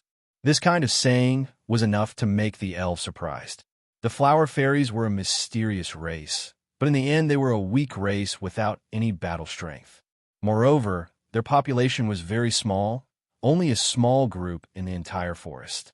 Why would the human cooperate with the flower fairies? The flower fairies stood aloof from worldly affairs and lived a peaceful life. So why would they be moved? The flower fairies want to create a world with miracle commerce, changing the lives of the people of the continent, reducing the wars on the continent, and protecting our forest. The flower fairies were all very proud, and they said with a firm attitude, "The elves don't need to do anything. Chu Tian is a gift given to us by the forest divinity. He is the messenger of peace. He is definitely not a bad person. Elves go away. Elves go away." The flower fairies charged out to drive away the elves. The flower fairies were pitifully weak, but the elves did not dare to move against them. When they saw the flower fairies pledge their lives to protect Chu Tian, and Chu Tian, standing in the middle of the flower fairies with his arms crossed, revealing a proud smile that deserved a beating, the elves almost spat out blood from anger. This fellow was clearly doing this on purpose. But what kind of demonic technique did this fellow use? He actually made the flower fairies run around in circles. The flower fairy Lulu said, "Have Ulysses cancel all the accusations against Chu Tian, otherwise the flower fairies will not allow the elves to touch a single hair on Chu Tian. Cancel all the accusations. Cancel all the accusations." The flower fairies began to loudly shout. Second elder, what do we do? Eldest was riding a tiger and could not get off. The elves did not plan on killing Chu Tian, but if they couldn't explain it, where would the elves put their face? We can't harm the flower fairies. We're going back first. The elves were given the cold shoulder and could only resentfully leave. Chapter 387. Eldest told the elves what had happened when she returned to the tribe. What? He's not coming? The elves were anxious and angry. Did this human really think he could eat the elves? Damn, his cultivation was clearly this weak. Even a child from the elven tribe could defeat him. What gave him the confidence to not place the elves in his eyes? This was simply preposterous. Why had these noble and proud elves ever suffered this kind of anger? The flower fairies did not have any strength, but they were still the elves' friends. They provided large amounts of top-quality medicine and resources for the elves, helping the elves grow stronger, so they had to give the flower fairies face. We have a 1,000-year friendship with the flower fairies. We can't break it because of this matter. Ulysses knit his brows. I want to know what happened in the spirit flower garden. I'll immediately find a flower fairy and ask her. The elves immediately found a flower fairy. The flower fairies also wanted to resolve the conflict between Chu Tian and the elves, so they told them everything. And it's roughly like this. The flower fairy simply explained the matter. Other than creating the spiritual space, the flower fairies are also preparing to make movies. Some of the flower fairy sisters have already started preparing and will go with Chu Tian to his small town in a few days. Movies were related to the spiritual space. With the flower fairies' help, the movies would be even better and would be even better to watch. Moreover, the flower fairies like movies, so Chu Tian gave this job to the flower fairies. The elves were shocked. The flower fairies had not left the garden in 1,000 years. How could they leave just because of a stranger? The flower fairies were very weak. Did they not know that this was very dangerous? Ulysses broke out in a cold sweat, but he was not shocked by the flower fairies' decision. Rather, he was shocked by another important matter. You're saying that Chu Tian picked up a crystal stone in the Lost Forest and immediately developed a new technology, creating a stable existence that can accommodate many people, as well as an illusion that can exist in time. That's right. It's like this. Chu Tian had left the tribe for several hours, and he did not know about the Lost Forest before this. It was purely an impromptu situation, suddenly creating a new technology. Was this person still a person? How many more sensational miracles did he have to create? Hearing this, Eldest suddenly felt a bit regretful. If she had known earlier, she would have agreed to this guy a few days ago. If she could make Chu Tian owe her a favor, she would be able to exchange it for great benefits for the elves. Vivian was right. Chu Tian's knowledge and wisdom were at least 100,000 years ahead of the elves. If left alone for 10 or 20 years, this human might very well change the entire continent. If the elven race remained stagnant and did not make any progress, it was very likely that they would be eliminated in this era of change. The flower fairy did not know the complicated feelings of the elves. Chu Tian said that this technology must be developed, because in the future, he would create a super huge spiritual world, and all the races in the world would be able to enter and communicate with each other. Not only would this reduce the distance between people, but it would also reduce the consumption of energy, resources, wars, and killings in the real world. thus protecting the forest and the environment. Such a noble dream is not something a bad person can think of, so the elves must drop the accusations against Chu Tian, otherwise the flower fairies will not allow the elves to approach him. The flower fairy's voice was very firm. In the flower fairy's eyes, Chu Tian was not just a genius. He was also a great saint that could save the world. With this person in this world, everyone's lives would become better and there would be fewer wars and deaths. If the elves killed him, they would be committing an eternal sin. Whether it was for Chu Tian or for the elves, the flower fairy would not allow this matter to happen. Also, Cenarius also said this. The flower fairy suddenly thought of something. He has already made his decision to have the flower fairies bring the ancient tree of life seed with Chu Tian. Ulysses was shocked again. What? What? The ancient tree of life seed. Can this be casually taken away? There's only one seed in the entire forest of chaos elves. What would happen if something were to happen to it? Cenarius cannot take this responsibility. There was more than one ancient tree of life on the continent. Therefore, there was more than one group of elves. In the entire forest of chaos elves, there was only one ancient tree of life, and there was only one ancient tree of life seed. Although there was no way to make it germinate, it was still a sacred object in the hearts of the elves. This seed had been kept by the trance Cenarius for a long time. The flower fairies were in charge of finding a way to raise it, and the elves had been paying close attention to it. Now is good. They actually want to take the seed away. If it was taken away by someone else, who could take responsibility for this? The flower fairy explained, we in the trance can't find a way to raise the ancient tree of life. But Chu Tian said he has confidence in activating the seed, so Cenarius has decided to let Chu Tian give it a try. The elves almost collapsed when they heard this. How many earth-shattering things did Chu Tian have to do before he was willing?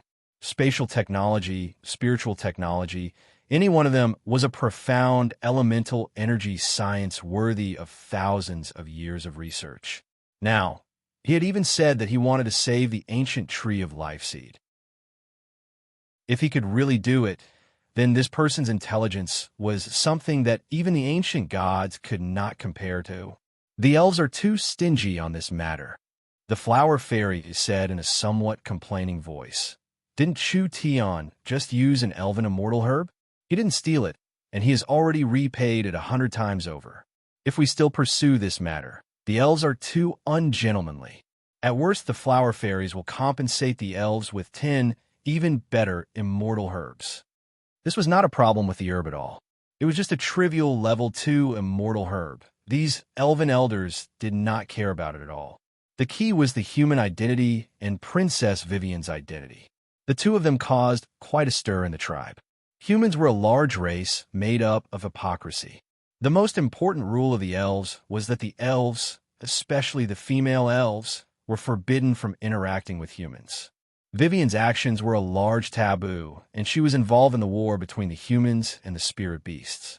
This violated at least 10 of the clan's rules, which was why it was like this. The flower fairies did not know the dangers of the world, and their way of thinking was too simple. Vice Speaker, what do you think about this matter? There's no other way. We were wrong this time. Vivian has really found an incredible person for the elves. Ulysses shook his head. The Elven King has always been seeking reform, but the conservative faction is too strong. This might be a great opportunity for the elves, and since it's already in front of us, we should grab hold of him. We have opened the Elven Court with great fanfare, and all the fellows in the tribe are paying attention to this matter.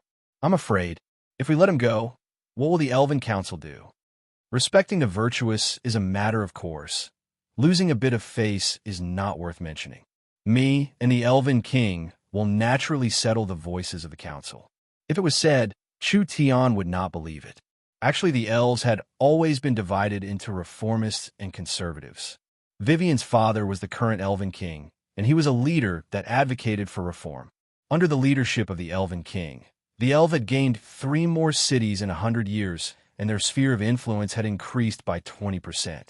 The conservative faction of the elves was always the strongest, and their representative was the Elven Council's chairman. His influence in the elves was not below the Elven King's. Those were the real old-fashioned people who followed etiquette and rules and pursued the rule of inaction and letting nature take its course. It was impossible for the Elven King to not care about his daughter, but because of his status, he couldn't personally interfere, so he sent his trusted Ulysses to deal with this matter. When Vivian was sentenced, she would be locked up for 10-20 years at most and wouldn't be severely punished. Now the situation was different. Ulysses needed to take some other actions.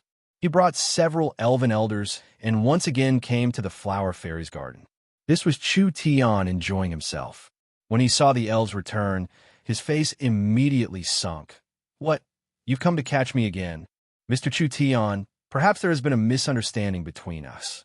Ulysses' old face squeezed out a smile. Clearly not used to this kind of humble attitude towards humans, I have already investigated it clearly. I hope that your excellency can openly communicate with the elves and clear up this misunderstanding. The elves were the Flower Fairy's friends. Chu Tian was also a friend of the Flower Fairies.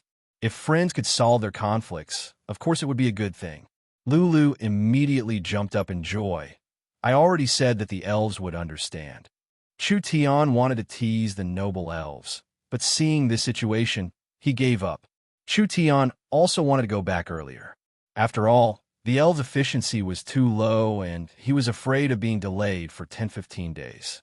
He was afraid that Miracle Commerce's development in the Forest of Chaos would be affected. Then what do you think we should do? Ulysses saw that there was a change in the situation and immediately let out a sigh of relief. Because this matter is very important, we need to discuss it with the Elven Council before making a final decision. But since it is a misunderstanding, the Elven Council will not make it hard for you. So can you come with us? Still have a meeting? I'll start your head. The elves are very slow at doing things. If it is delayed for half a year, would Father's company of over 100,000 people go hungry? Fuck the Elven Council. Chu Tian's eyes sparkled a few times before he suddenly revealed a smile. Go to the Elven Council? All right, I also want to ask for compensation from the Elven Council. Compensation request? The elves stared at him. What compensation request? Are you playing dumb? Vivian is an employee trained by Miracle Commerce and has a contract with Miracle Commerce. Now that she has learned Miracle Commerce's highest-level secret technology, she has been taken back by you fellows and locked up for 200 years. Chu Tian said in a very impolite voice, 200 years. This is too much for us humans. Miracle Commerce will suffer a large loss. Because of this, could it be that I don't even have the right to ask for compensation? Then how much compensation do you want? Have you evaluated the value of the spatial technology?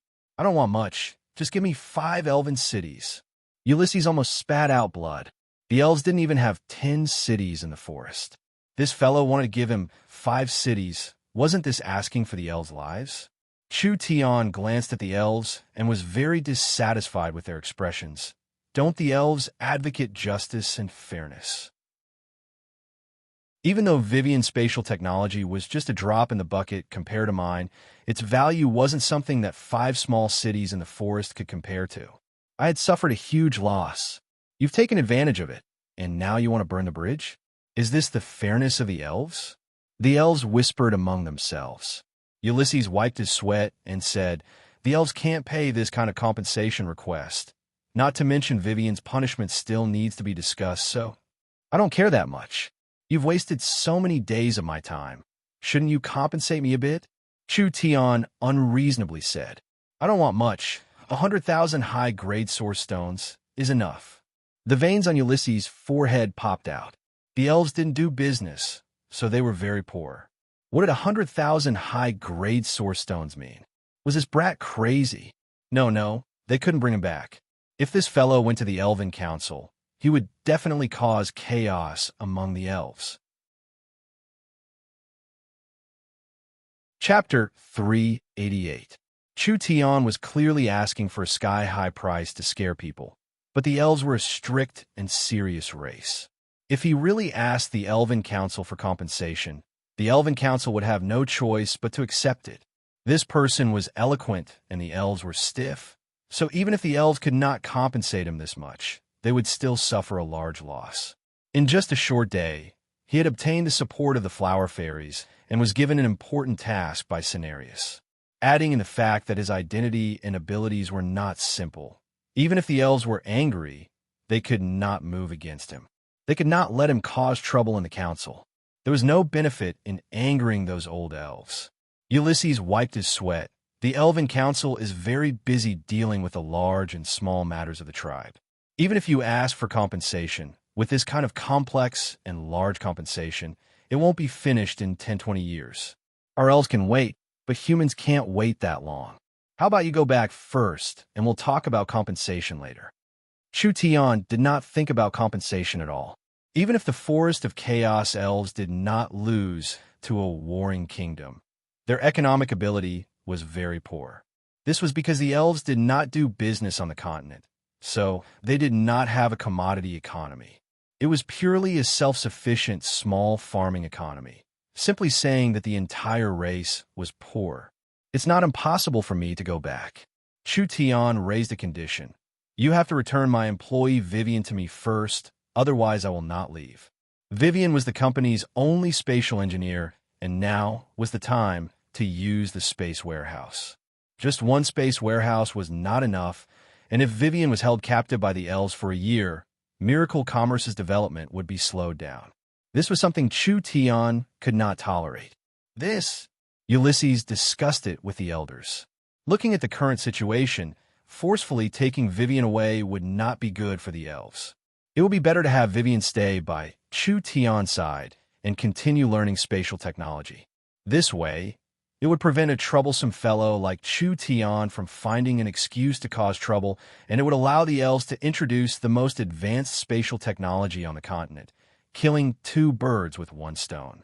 Although it was against the rules, and the council could not avoid a war of words, the pros and cons were very clear, so everyone would understand. Ulysses could only nod. All right, then we'll have Vivian stay in Oldman small town to be interrogated.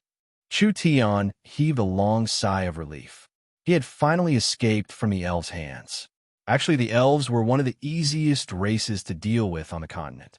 If the other side was a spirit beast, they wouldn't have wasted so much time talking. They wouldn't have captured him back to their tribe, and would have killed Chu Tian in the small town. Then, they would have flattened the small town and taken everything from it. How could Chu Tian have survived until now? However, the elves were once the most powerful race on the continent, and they were now one of the most powerful races on the continent. This race still had its merits. At the very least, cooperating with the elves wouldn't be like cooperating with humans. Brother Chu Tian. When Vivian was brought out, she immediately shouted out in excitement. She charged over and gave Chu Tian a large hug. She had heard that the elves wanted to make peace with Chu Tian and even agreed to let Vivian return to Oldman small town. This matter made Vivian very excited. She was most worried that Chu Tian would have an irreconcilable conflict with his clansmen. Vivian would be placed in a difficult position if she stood on the other side. If the elves were willing to accept Chu Tian and even cooperate with Chu Tian, whether it was for the elves or for Chu Tian, it would be a very good thing. This was because compared to the other superpowers in the Forest of Chaos, the elves were the friendliest and most reliable. Are we going back?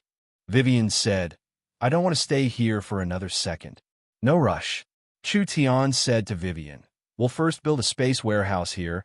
This will make it easier for us to transport the lost forest resources. The Tree of Life tribes, elves knew that Chu Tian wanted to build a space warehouse here, and they were all filled with excitement, especially the elven children. Chu Tian's skills and actions had already spread throughout the tribe, so the elves all knew what kind of thing the space warehouse was. If the Tree of Life tribe could build a space warehouse, wouldn't the magical products of Miracle Commerce be sent to the Tree of Life tribe in minutes? Magnetic sound machines, video players, delicious canned food, and many other fun things. The elves could not leave the tribe because of the rules, but they could still enjoy many entertainment activities. To the Tree of Life tribe's elves, this was a very good thing. There was only one space warehouse that Miracle Commerce was using. This space warehouse was inside Miracle Commerce, so naturally it could not be open to the public. However, before Vivian was brought back by the elves, she had already prepared to build a second space warehouse. This space was around the same size as the first space warehouse. Although the shape had not been changed, and it was just like an irregular pancake, it had already been marked. Vivian immediately began to arrange the space warehouse's summoning array. She also reserved a few backup energy pillars so that the space warehouse could be opened. As for the transformation of the warehouse's shape, Vivian could return to the small town and slowly complete it in the laboratory. 3 days later, the space warehouse was officially completed. This space warehouse would be a special channel for miracle commerce to transport goods to the Lost Forest. Although it was made for miracle commerce, if the elves, flower fairies, and trance needed it, Chu Tian did not recommend helping them transport things over. The elves began to cheer. With the source energy array in the tribe, the elves could enjoy the convenience of the space warehouse. Therefore, a large group of children surrounded Princess Vivian, asking her to bring back some gifts when she went out. You can all be assured, I won't forget everyone. Vivian waved her hand in high spirits. I will definitely bring back a lot of fun things for everyone. With the little princess promise, the elves were assured and left. At this time, the first batch of lost crystals was sent over and bags were thrown into the space warehouse. Then the various precious gifts the flower fairies had given to Chu Tian were placed inside. Everything was done. They could set off. With Vivian's spatial ability, she could reach Ullman Small Town in around an hour without bringing any objects or people. However, other than Chu Tian, there were still several dozen flower fairies coming with her. Vivian could not bring all these people with her spatial ability, so she asked the elves for several flying mounts. She flew them in the direction of Ullman Small Town. Goodbye, everyone. I will definitely bring back a lot of fun things for you all. Vivian smiled as she waved her hand at the elves. The elven elders all had strange expressions on their faces. Princess Vivian had seriously violated the tribe's rules, and that human had violated a great taboo of the elves. In the end, not only did they not receive any punishment, they were even allowed to return. What kind of matter was this? If this matter was spread in the forest, it would have a bad influence on the elves. Perhaps there would be more rebellious or curious elves sneaking out in the future, causing the elves to fall into chaos. Ulysses had no way to deal with this. Now, he had to think of how to deal with those old fellows in the council. When Vivian left the elven tribe, she felt her body relax. It was like several shackles on her body had been broken, and she felt an unprecedented freedom. This feeling was too great. Vivian never thought that she would be able to solve all the problems this easily. The elves did not dare look down on Chu Tian anymore. The trance gave Chu Tian heavy responsibilities, and the flower fairies and elves became friends. Now Miracle Commerce had a large chance of working with the elves, which was the situation Vivian wanted to see the most. If the elves could absorb Chu Tian's wisdom, they would become even stronger. After a day and a night, everyone arrived at the valley where Ullman Small Town was located. In these 10 days, Ullman Small Town did not seem to be in chaos. Rather, it was still very orderly. After all, there were over 1,000 elven elites stationed in Ullman Small Town. These elves were not strong, so how could normal locals dare provoke them? The elven army was arranged by the elders to maintain peace in Ullman Small Town. They had stayed here for many days, so it was inevitable that they would enter the town to buy supplies. When the elves entered the town to take a look, they were immediately attracted by the strangeness of the small town. After a few days, the elves all had a magnetic sound machine, and they used it to listen to the human radio every day. Other than that, Ullman Small Town's movies began to play, which attracted the elves' interest. They gradually moved from the valley to the small town, finally living in the small town. These over 1,000 elves were members of the Tree of Life tribe, and most of them were around 200 years old. They had never left the tribe before. So how could they resist the temptation of miracle commerce? The music and stories on the human radio, the wonderful plots of the movies, and the delicious source energy food, all of this deeply attracted them. This made the elves who had closed themselves off for 100 years feel, for the first time, that the world was this wonderful. Their clansmen living in a small place for generations was truly too boring. These elves even had a thought in their minds. It would be great if they could guard this place forever. At this time, Princess Vivian came back. Vivian took out a token from the tribe's great elder and announced that from today onwards, the over 1,000 elven soldiers would be responsible for protecting Princess Vivian. In other words, from today onwards, this elven army would be managed by Princess Vivian. The elves were all very shocked, not knowing what had happened. Princess Vivian had been brought back to the tribe, and not only did she not come back, she even sent this army over. What was going on? But no matter what, being able to live in Oldman small town was a very happy matter. Chapter 389. The high-level members of Miracle Commerce were all present, and the one leading them was an otherworldly white-clothed woman. She had a full figure and was dignified and beautiful, just like an otherworldly goddess. If it wasn't Miracle Commerce's vice chairman Meng Qingwu, who else could it be? When she learned that Chu Tian and Vivian had been taken away by the elves, she immediately led the 3,000 trained barbarian berserkers to Oldman Canyon. At that time, the small town was on the verge of being shaken. This newly formed alliance was not firm, and it almost fell apart. It was all thanks to the young miss rushing over to stabilize the situation. Meng Qingwu's ability to manage the situation could not be doubted. Now that he returned to the small town, Chu Tian was surprised to find that the small town did not decline. Rather, it was a bit more prosperous than before. After Meng Qingwu came to Oldman small town to appease everyone, she immediately revised the small town's system and perfected the small town's laws, making the small town even more orderly. Meng Yingying punched Chu Tian's chest. "Why did you take so long to come back? I thought you were locked up by the elves, and I was prepared to bring people to the elven tribe to save you. There's no way around it. I'm this handsome, but when I went to the elves, countless young elven girls begged to marry me. I had to spend a great deal of effort to keep my integrity and escape." Chu Tian's face was as thick as a wall. "Look, even the little flower fairies can't resist my beauty. Didn't they follow me here? Damn narcissist. Truly shameless." Meng Yingying fiercely said, "If I was an elf, I would first hang you up and beat you up. Let's see if your mouth is still this smooth." "What? This ruthless?" It seems like this little girl hadn't been taught in a long time. Meng Qingwu's expression did not change, but it could be seen that she was no less worried than her little sister these past few days. What happened in these past few days? Why did the elves let you all come back? Did they not make things difficult for you? The elves did not do anything to me, and instead let me take advantage of them.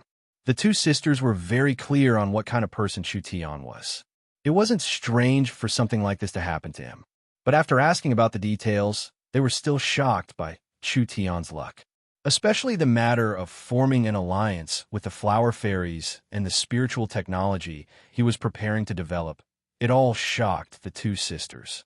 Although they did not understand the flower fairies, when they saw the flower fairy sisters, these little cute creatures immediately captivated them. "Welcome to the small town." Meng Yingying walked in front of the flower fairies. Why do you all look so tired?"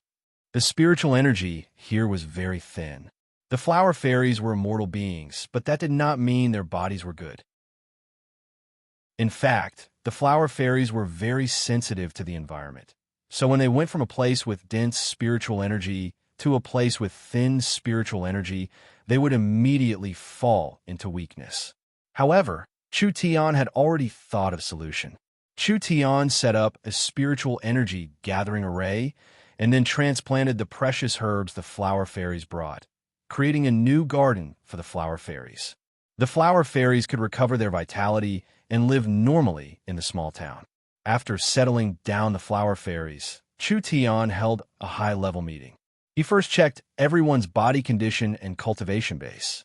Chu Tian's cultivation was at the forefront, already in the 9th Awakened Soul layer. He could easily defeat a peak 9th Awakened Soul layer marquee expert, and he had a 50% chance of defeating a first true Spirit layer expert. The others weren't slow either. Nangong Yun's cultivation was the fastest, reaching the 8th Awakened Soul layer. Next was the Meng Qingwu sisters, who had just broken through to the 7th Awakened Soul layer. Shun Bingyu and Dongfang Haoran were still at the peak ninth awakened soul layer, but they were waiting for an opportunity to charge into the true spirit realm. Chu Tian was a bit pleased. Everyone's cultivation speed wasn't bad, but in a place like the Forest of Chaos, this bit of strength was still lacking and couldn't be used. After all, the Forest of Chaos couldn't compare to Southern Xia. There were many true spirit realm experts here, and there were many true spirit realm experts that were unknown in the forest, appearing out of nowhere. Miracle Commerce couldn't do without several true spirit realm experts. They couldn't count on Vivian alone, right? Vivian was suitable for beheading the leader, but she couldn't do a large-scale battle. After all, spatial attacks consumed too much spirit energy. So, Chu Tian set a goal. He would first use the rich resources of Miracle Commerce to increase everyone's strength. Miracle Commerce's overall strength would increase their foundation in the forest. This was not a hard matter. How rich was Miracle Commerce? When they were in Southern Xia, they had already prepared enough resources to cultivate several true spirit realm cultivators. Now that they had managed the small town in the Forest of Chaos for over a month, they had collected thousands of level 2 sacred herbs. Even the Southern Summer Kingdom's treasury couldn't compare to this. Even more, Chu Tian had obtained quite a bit of fairy wine, which was all prepared for everyone to attack the true spirit realm bottleneck. With the flower fairies assisting them, it would be half the effort, so why would they need to worry about breaking through? Chu Tian did what he said, immediately increasing everyone's strength. In just a few days, the young Miss, Ying, Yin Yao, and Feng Kaidai had all broken through 2 levels, reaching the 8th awakened soul layer. Nangong Yun had reached the peak 8th awakened soul layer and was attacking the 9th awakened soul layer. Shun Bingyu and Dongfang Haoran were important targets. Chu Tian had not only refined several top-grade sacred pills for them, he had also prepared a cup of fairy wine and a flower fairy to assist them in their cultivation, helping them break through their bottlenecks. Now that the 2 of them were in closed-door cultivation, Chu Tian had an 80% chance of success. Everyone's strength was quickly increasing. With this speed, in just a month or 2, these high-level members would all be true spirit realm experts. At that time, Miracle Commerce would be able to enter the true 100-race battlefield in the Forest of Chaos. When Chu Tian finished his work and was prepared to relax, Meng Qing Wu suddenly found him. "I have something to give you. Perhaps it will be of some help to you." The young miss wanted to give something to me? This was truly a rare matter. The young miss took out a sheathed long blade and presented it to Chu Tian with both hands. Chu Tian was stunned for a bit. He could feel the powerful energy contained in this weapon. This blade is the weapon of the war, Hound's Kingdom's true spirit cultivator. This nether flame blade is the Warhound's Kingdom's Malam's weapon. From the information gathered from all sides, it is a genuine soul-contracting weapon, and it is the Hell Song tribe's inherited treasure blade. Originally, I wanted to find a suitable person to use such a prized artifact. However, I haven't been able to find one. A while ago, I sent this saber to the laboratory for research. I discovered that this saber seems to contain a very extraordinary flame energy. I think it might be helpful to your cultivation technique. Is that so? Let me see. Chu Tian took the nether flame blade and pulled out the netherworld sword. The 2 weapons lightly touched, and although he did not use any spirit energy, the place where the blade and sword touched immediately exploded with a roar. The power of the 2 weapons automatically surged out, like 2 pieces of iron sucking each other, or like 2 archenemies with a blood feud that could not wait to devour each other. As expected, the nether flame blade was very similar to the netherworld sword.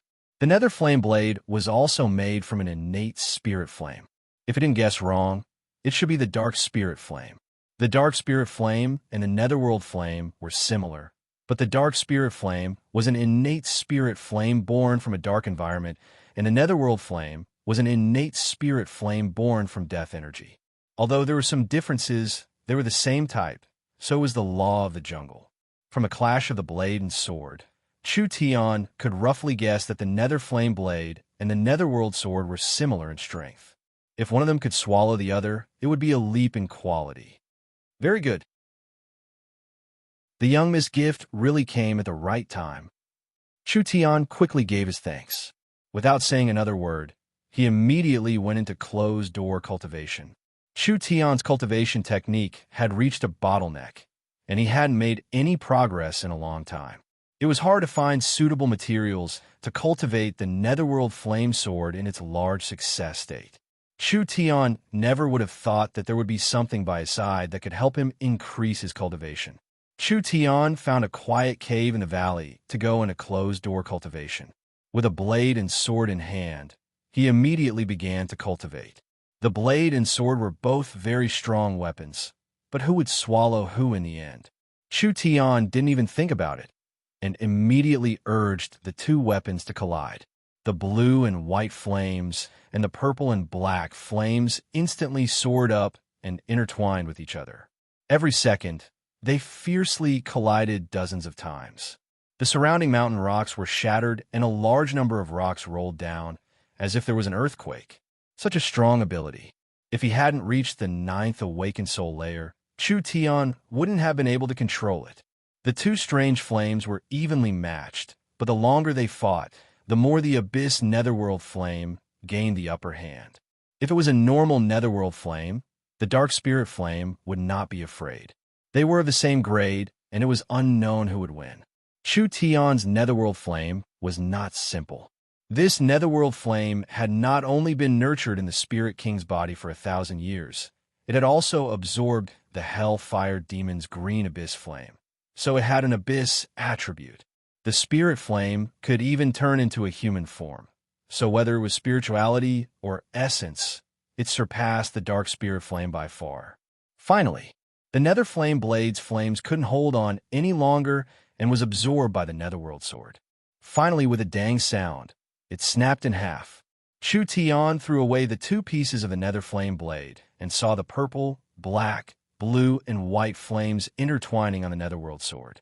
After the netherworld sword swallowed the nether flame blade's energy, the weapon spirit's strength continued to increase.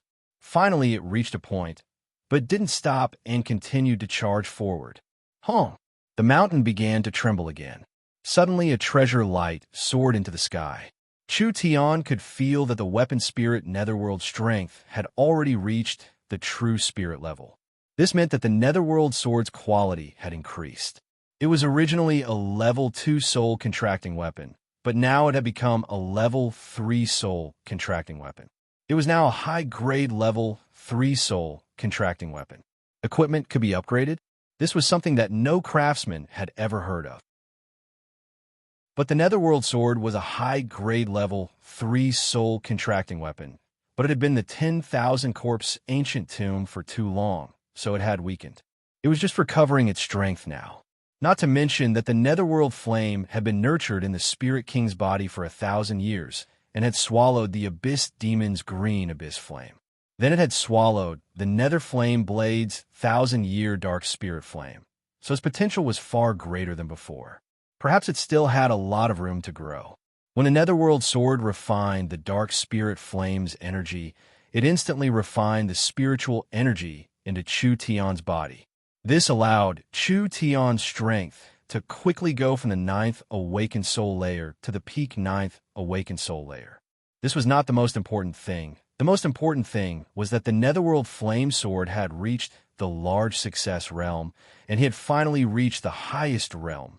This sword art had reached the large perfection realm, and Chu Tian had reached the peak.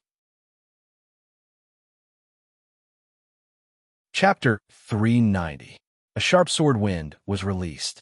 Like cutting through tofu, it instantly created a giant sword mark in the canyon.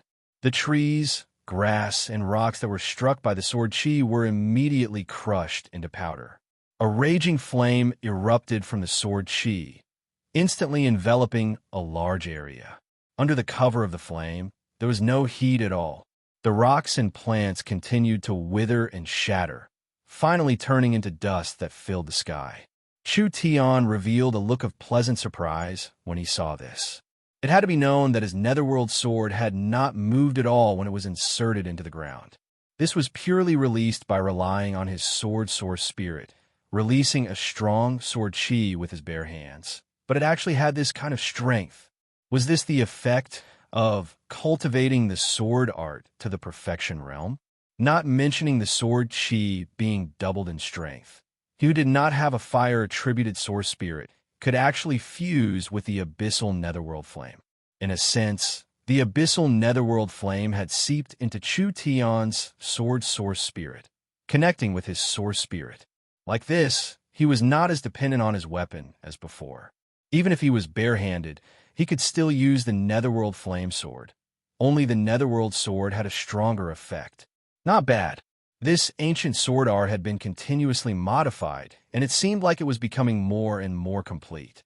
With his cultivation in the peak 9th awakened soul layer, he really didn't know how strong he had become. He really couldn't wait to find an opponent to compete with. Chu Tian shook his head as he sheathed his sword and jumped into the canyon. Oldman Small Town's young miss was attending the Dwarven Elders meeting. There were the Dwarven Elders, Miracle Commerce's people, and several elves in this meeting. Chu Tian had come back at the right time because the small town had just made an important decision. We've gone through an audit and the elves have met the requirements. The Dwarven Elders chief stood up and announced, "We will now allow the elves to enter the small town." Yay! The elves led by Vivian all cheered. The vice mayor Meng Qingwu said, "The elves will officially enter Oldman Small Town. According to the battle strength of the 1,000 elves, the elves will own 15% of Oldman Small Town's property and dividends. The elven army will be unified and will not mix with other armies. Vivian will lead them to maintain the small town's internal order." The elves were very satisfied with this decision. Now that Oldman Small Town had a complete system, any power in the forest could apply to join Oldman Small Town, but they couldn't join just by applying. They needed to be examined by the Dwarf Elder Council before the members of the small town voted on whether they could join or not. Because Miracle Commerce owned more than 50% of the town, as long as the Dwarven Elder Group agreed to join, Miracle Commerce had one vote of approval or one vote of veto. This double scrutiny could eliminate the possibility that the applicant had bad intentions and avoid affecting the balance of the town. The mayor had absolute authority over the garrison troops, and the factions that these garrison troops belonged to enjoyed the profits and dividends brought by the town. Now the small town had 6,000 berserkers from Miracle Commerce, which was the ruler of Oldman Small Town. With this army suppressing them, the other powers did not dare act recklessly. When the elven army joined in, 20% of the ownership was instantly divided, and Miracle Commerce fell back to 50% to 60%. This could only mean that the elven army's battle strength was very strong, perhaps even above the berserkers from Miracle Commerce. The elves all had their own mounts. The elves themselves were very outstanding, and the unicorns were also demon beasts. The strength of these 1,000 elven army was equivalent to 2,000 berserkers.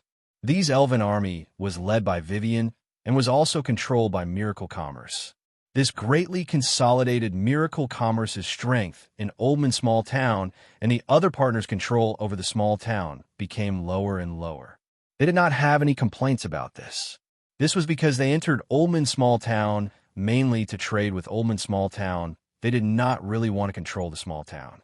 Secondly, the elves were a large race in the Forest of Chaos, so how could the surrounding tribes dare provoke them?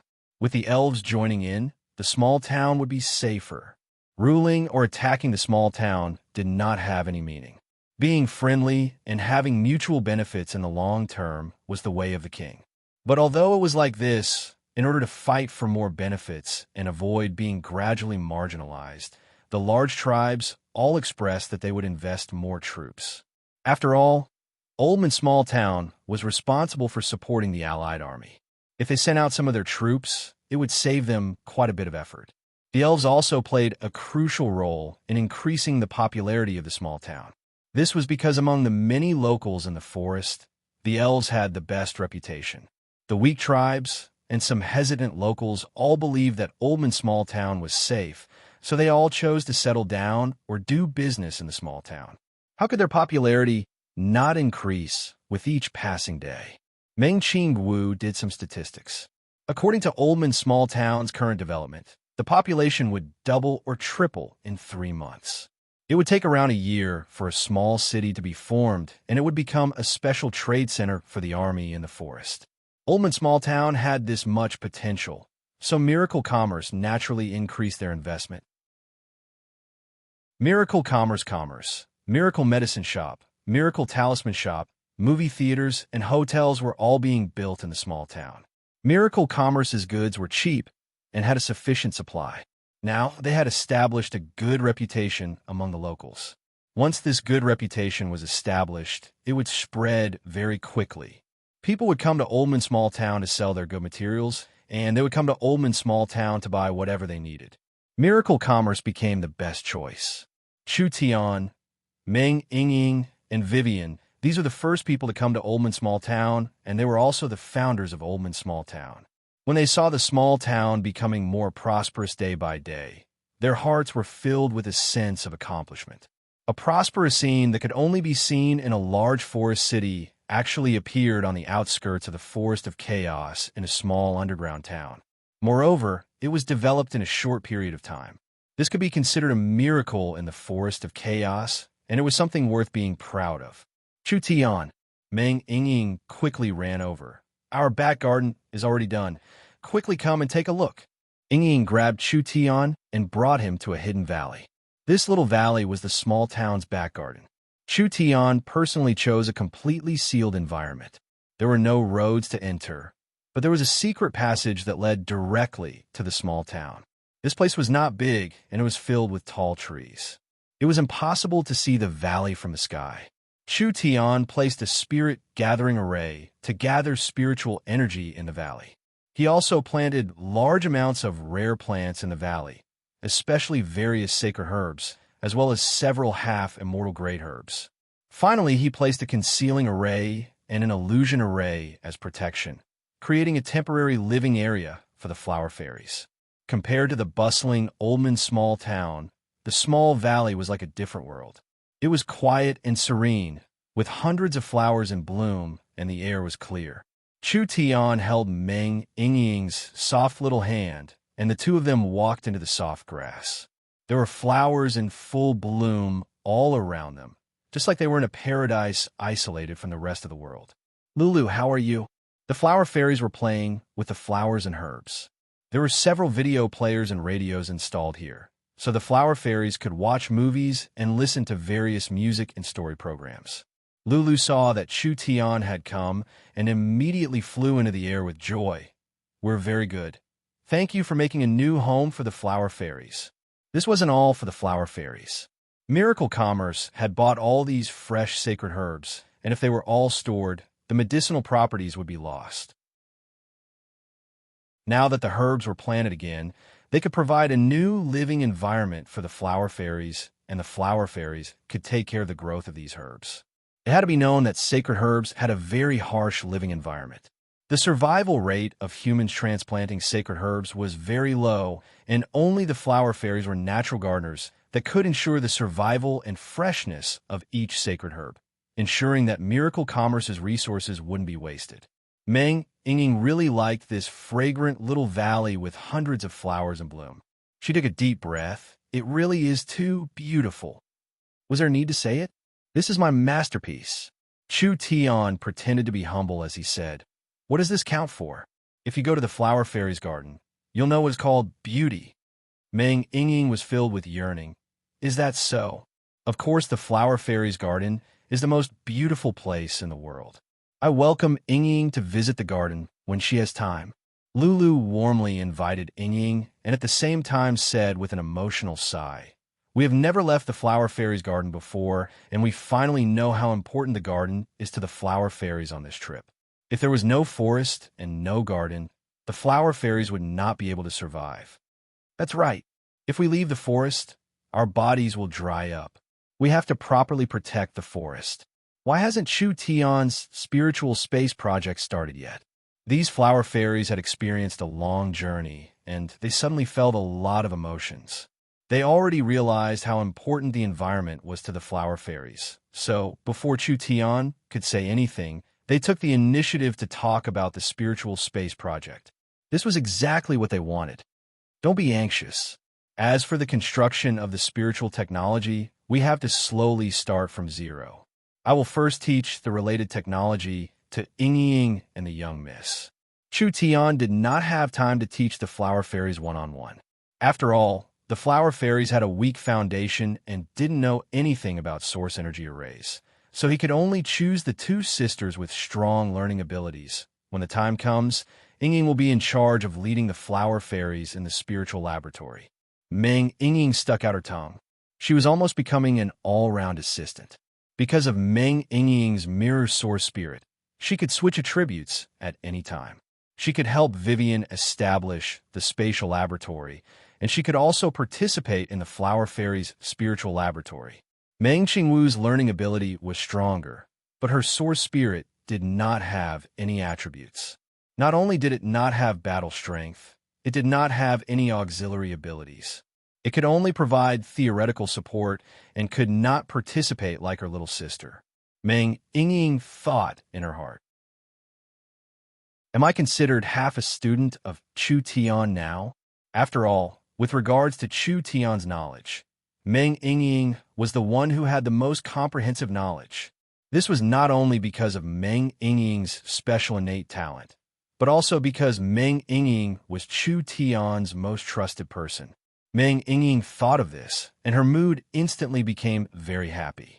If she could help Chu Tian complete his work, she would be able to realize her own value. As for the establishment of the spiritual laboratory, they decided on it first. Meng Ying was prepared to play around with Chu Tian in the valley, when she suddenly heard the communication device in Chu Tian's chest ring. What is this? You actually dare disturb Father's date. Chu Tian was a bit depressed as he picked up the communication device and picked it up. Nangong Yun's hurried voice came from inside. Boss, this is bad. Someone has come to cause trouble. 2 patrol teams have been attacked and have suffered heavy casualties. Quickly come and take a look. Chu Tian's expression changed hearing this. This time it was not according to the script, so he was afraid that he had encountered trouble. This was not strange. Oldman Small Town had developed this quickly. It was impossible for everything to be smooth sailing. After all, this was the forest of chaos. But he never thought that trouble would come this quickly. Let's go. Meng Ying was very regretful. She had managed to pull Chu Tian out to play with great difficulty, but in the end she had been called back before they even started. Chapter 391. There were close to 100 patrols in the small town. There were 30 barbarian berserkers, 30 orc archers, 20 bear people, 5-6 wolf people scouts, and several ogres. The barbarian berserkers were the main force, and normal patrols did not carry source energy weapons because their main task was to disperse the forest bandits. With the barbarian berserkers' killing power, it was enough to deal with most of the bandits. The ogres and bear people were the main force, with the orc archers and wolf people supporting them. This kind of team arrangement was very scientific. They could advance and retreat, they could attack and defend, and they could chase and counter-chase. How could they be completely wiped out? Each small team had several communication devices on them, and they would report the situation to headquarters every half an hour. If something happened, they could immediately inform headquarters. Now 2 patrols had been attacked. They didn't even send out a distress signal. When headquarters found that the 2 small teams didn't report on time, they sent out wolf people to find them. In the end, they found that they had all been killed and there wasn't a single person alive. Chu Tian brought Ying to the scene of the incident. There were corpses all over the ground and blood dyed the forest red. The scene was very tragic, and each berserker had at least 10 arrows stuck in them. There were even some that had been turned into porcupines. No matter how strong their vitality was, it was impossible for them to survive this kind of fierce attack. This was too tragic. How could this kind of thing happen in front of their eyes? Meng Ying's face was a bit white. Which bastard did this? Why would they kill our people without any grievances? We are currently investigating, but there are no traces of value. Nangong Yin led a group of soldiers to search the forest. Our patrols were suddenly ambushed, and there wasn't a single corpse left. This is truly a strange matter. That's right. This was too strange. The patrols all have elite wolf people, and their noses can smell the scent of people 10 miles away, so it is impossible for them to be ambushed. Meng Yingying was confused. Even if they were ambushed, our Oldman small town's patrols shouldn't be this weak. Did the other side have a true spirit expert? Not necessarily. Nangong Yin said, "Look at the direction of the arrows. These arrows were shot from the air. Although the werewolf's nose is very sensitive, if the enemy is an aerial cavalry, the werewolves will not be able to track them if they attack from the air." Air cavalry? This was precisely the weakness of miracle commerce. Meng Yingying did not seem to understand. Why didn't we receive the distress signal? Because there was no time to send it out. Nangong Yin pulled out an arrow and pointed at the black arrowhead. The arrow is coated with poison. Even if the bear men, werewolves, and orcs are very brave, they will immediately lose their ability to defend after being hit by this arrow. The berserkers and the strong ogres were able to resist the paralyzing poison, but there were too many of them. After a wave of attacks, not many of them could stand up, so they didn't have time to use their communication devices. Meng Yingying frowned slightly. How sinister, using poison. Normal patrols did not have storm rifles or source energy cannons. In a situation where they lacked firepower, they were suddenly ambushed by enemies in the air, so they were completely annihilated. They didn't have time to resist at all. But why did they attack Oldman Small Town's team for no reason? Was this a coincidence, or was it deliberate? "Sir Mayor, this is bad." At this time, an orc ran over in a panic. That ugly face was covered in sweat. "We have another team being ambushed. They have already used their communication devices to send a distress signal to the small town. The situation is not good." Everyone's expressions changed. Chu Tian quickly asked, "The location?" The orc quickly said, "It's around 20 miles east of the canyon. The ones being ambushed this time are guard team." The patrol team was not the same as the guard team. After Oldman Small Town gradually developed, they began to expand their business. For example, the local merchants in the forest bought large amounts of materials from the small town. They were afraid that they would be robbed when they left Oldman Small Town. After all, Oldman Small Town was becoming more and more popular. The forest bandits knew that there was a large amount of profit to be made, so there were quite a few people waiting for them. It was because of this that Oldman Small Town set up a large number of patrols to ensure the safety of the surrounding environment. However, the patrol's range was limited to the canyons. Some of the native forest merchants were still worried because the forest bandits could lie in ambush in the nearby forest and guard the entrances of the canyons. That way, they could still catch them. If there was demand, there would be business opportunities. Oldman Small Town had a large number of troops, so most of them had nothing to do. When Meng Qing Wu came to Oldman Small Town, in order to maximize their resources, she immediately opened up the mercenary business here. She established a miracle commerce mercenary business department in the small town, mainly taking care of the escort team. If the merchants were not assured, they could hire an army, letting the elites of the allied army escort them out of this area. The fee was based on the number of troops hired, so it was still very affordable. So many local merchants would rather spend a bit more money than take the risk. This way they could increase their income and solve the merchants' worries, which was beneficial to Oldman Small Town's long-term development. The one being ambushed this time was a guard team. When Chu Tian hurried over with his people, it was already too late. The battle on this side had just ended and they were almost completely wiped out. There were several heavily injured barbarians and ogres, but because they had strong vitality, they didn't die, so they were saved. So many arrows, so many arrows. The barbarian opened his eyes to look at everyone.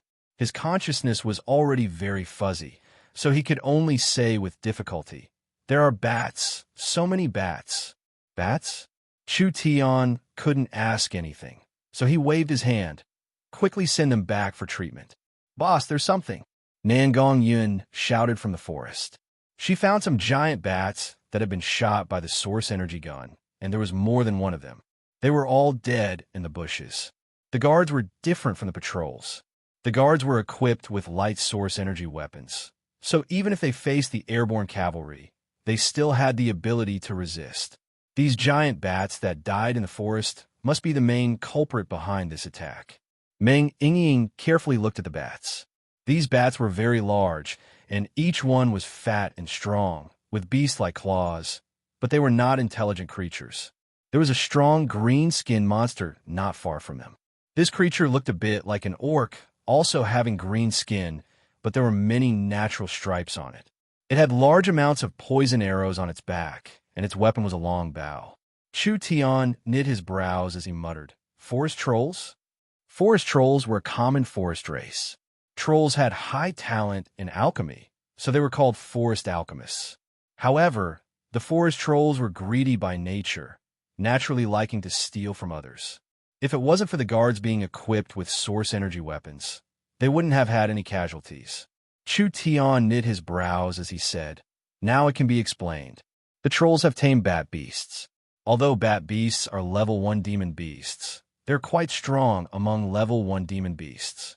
They have strong explosive power in short to medium range, and bat beasts can use ultrasonic waves to explore the forest, so they can lock onto troops from a distance.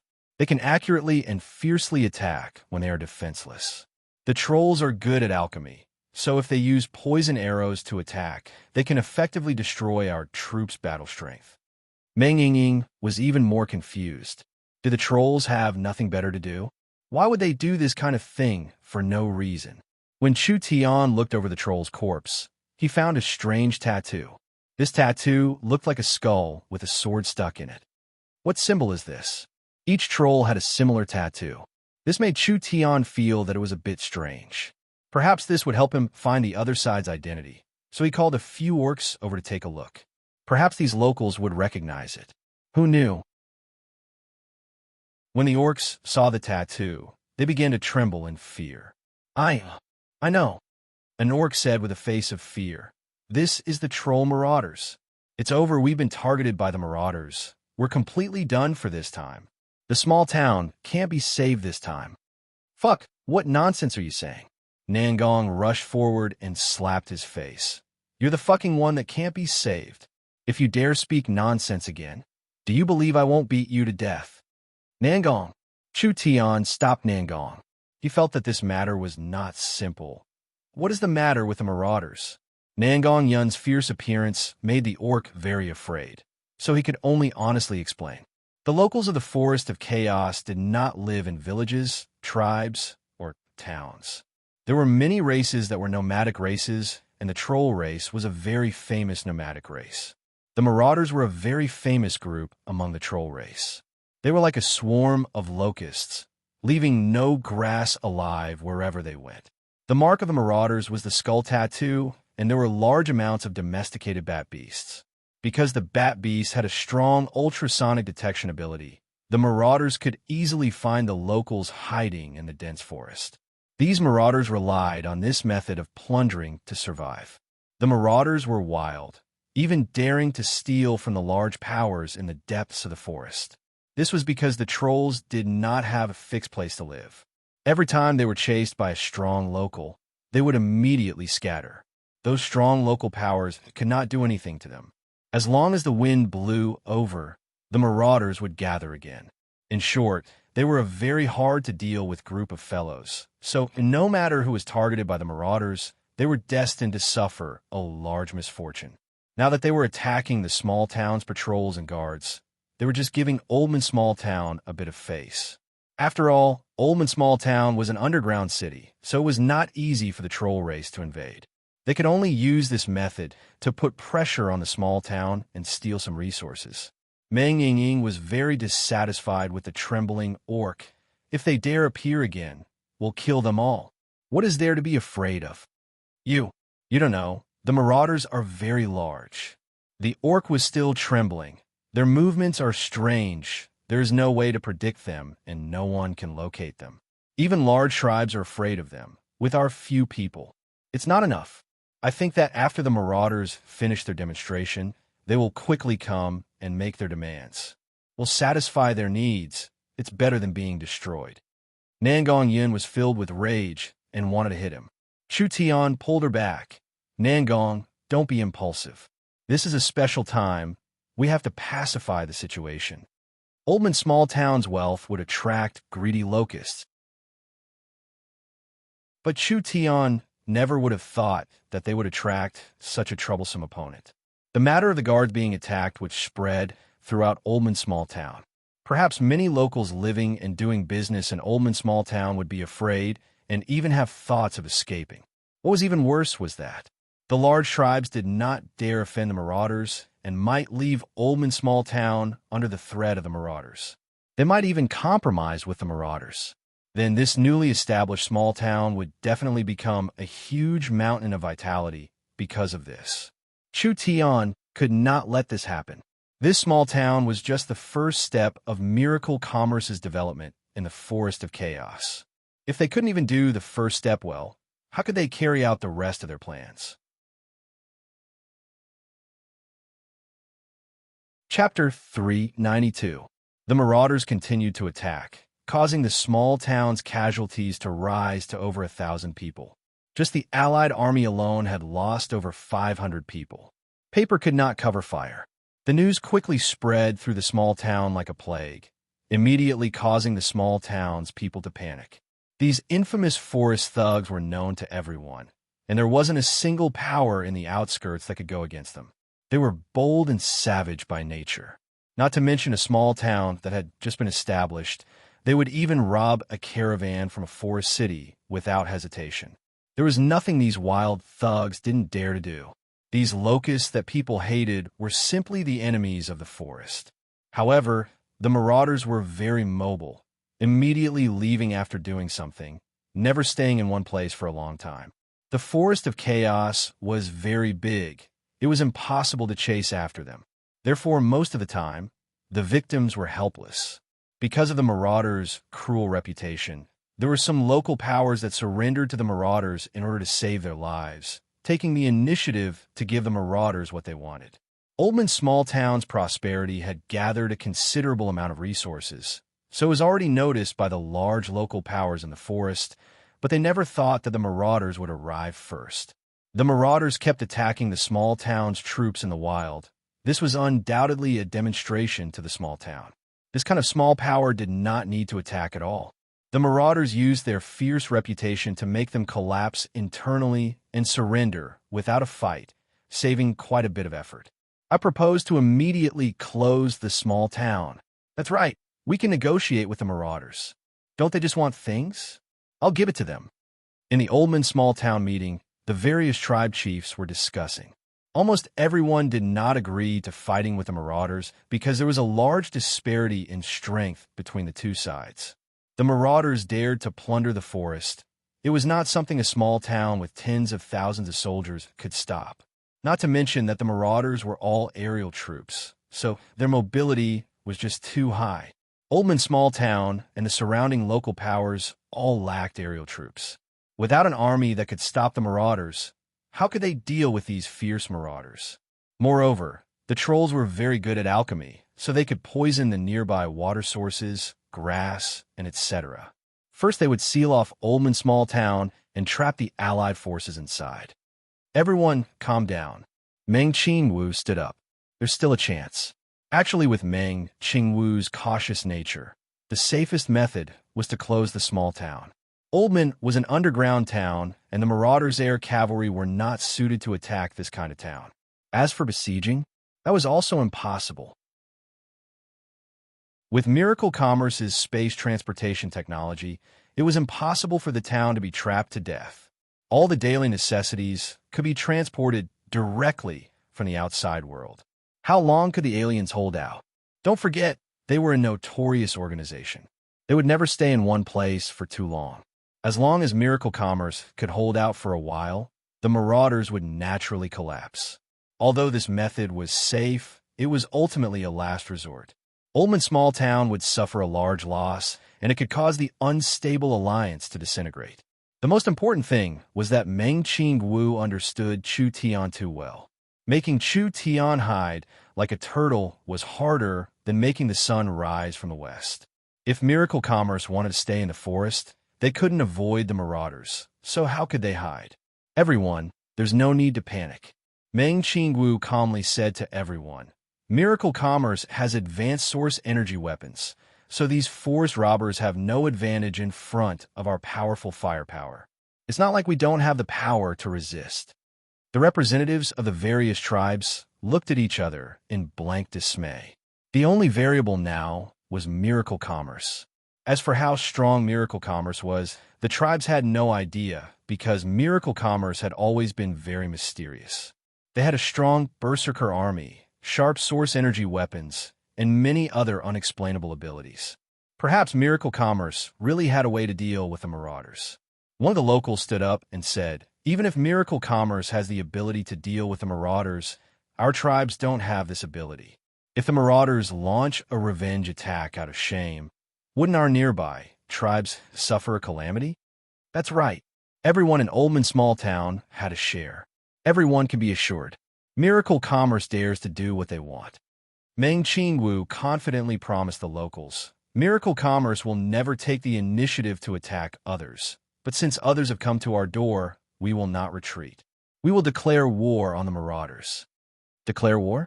The marauders were famous for being hard to deal with. The giants of the forest couldn't eliminate these locusts, so what right did Miracle Commerce have to declare war on them? No matter how mobile the marauders are, they still need a foothold. Miracle Commerce will use our advanced technology to locate the marauders' nest. At that time, we will gather everyone's strength and sweep out the marauders in one fell swoop. Only like this can we shake the forest. Otherwise, if this group of marauders leaves, another group will come. No one wants to see endless harassment. Miracle Commerce wanted to eliminate the marauders. The locals had strange expressions as they whispered to each other. Finally, they decided to wait and see. First, they would see what Miracle Commerce would do. It would be best if it was as she said. Otherwise, once something went wrong, the tribes would immediately withdraw to avoid being caught up in this disaster. Meng Qingwu first appeased the locals and then immediately went to a secret room in Oldman Small Town. Inside, there were many huge mirrors. Each mirror was 2 to 3 feet tall. The surface of the mirror was very clear. A gentle woman and a few employees were standing in front of one of the big mirrors, discussing something. Kaidai, how is it on your side? Elder sister, look. This is the image taken by the surveillance airship. Feng Kaidai slightly moved her body and the image transferring mirror behind her began to display the images. These images were clearly taken from high up in the sky. The entire forest was a deep green color, but because it was too high up, the details couldn't be seen clearly. Look here. Meng Qingwu zoomed in and could clearly see a large group of giant bats moving at a fast speed, flying through the forest at a low altitude. They stopped and fought in several places before leaving in another direction. Meng Qingwu gave a cold snort. That's right, it was them. Feng Kaidai said with a face filled with admiration. It's all thanks to Elder Sister's surveillance airship. Otherwise, it would have been hard to find traces of them. But the range of surveillance is limited. We can determine the direction of the marauders, but we can't determine where they are. Meng Qingwu had stayed in Southern State for a long time, preparing for Miracle Commerce every minute. There were all kinds of special airships that consumed a large amount of Meng Qingwu's energy. In the skies above the Forest of Chaos, there was a communication airship every few thousand miles. Meng Qingwu had also made surveillance airships and battle airships. These new generation miracle airships not only had high performance, they were also covered in a layer of hidden mirrors. They could simulate various colors and camouflage, making it hard to distinguish them from the ground. They could operate at a maximum altitude of 50,000 meters, and most of the time, they were parked at an altitude of 20 to 30,000 meters. The existence of these airships was a secret of the company, and the people of Oldman Small Town did not know about it. There were several airships above their heads waiting for orders. The image shown on the image transfer mirror was actually taken by the surveillance airship 20,000 meters in the air. Meng Qingwu ordered, contact the Second Heaven's Eye and search the area. Find where the marauders are hiding and have the Heaven's Punishment prepare to attack. Meng Qingwu named the special airships of Miracle Commerce. The one used to set up the communication network was called the Heaven's Net. The one used to monitor the ground was called the Heaven's Eye, and the one used to attack was called the Heaven's Punishment. Miracle Commerce had 6 Heaven's Net airships, 2 Heaven's Eye airships, and 1 Heaven's Punishment airship. Now the Heaven's Eye and Heaven's Punishment were in Oldman small town and could listen to orders at any time. Phone Kai-Dai immediately picked up the communication device. Hey, Second Heaven's Eye, this is the Force Command Center. The Vice Chairman has ordered to search the southwest. As soon as the order was given, more than 40,000 meters in the air, the Heaven's Eye 2 airship that had been on standby suddenly began to descend and move forward.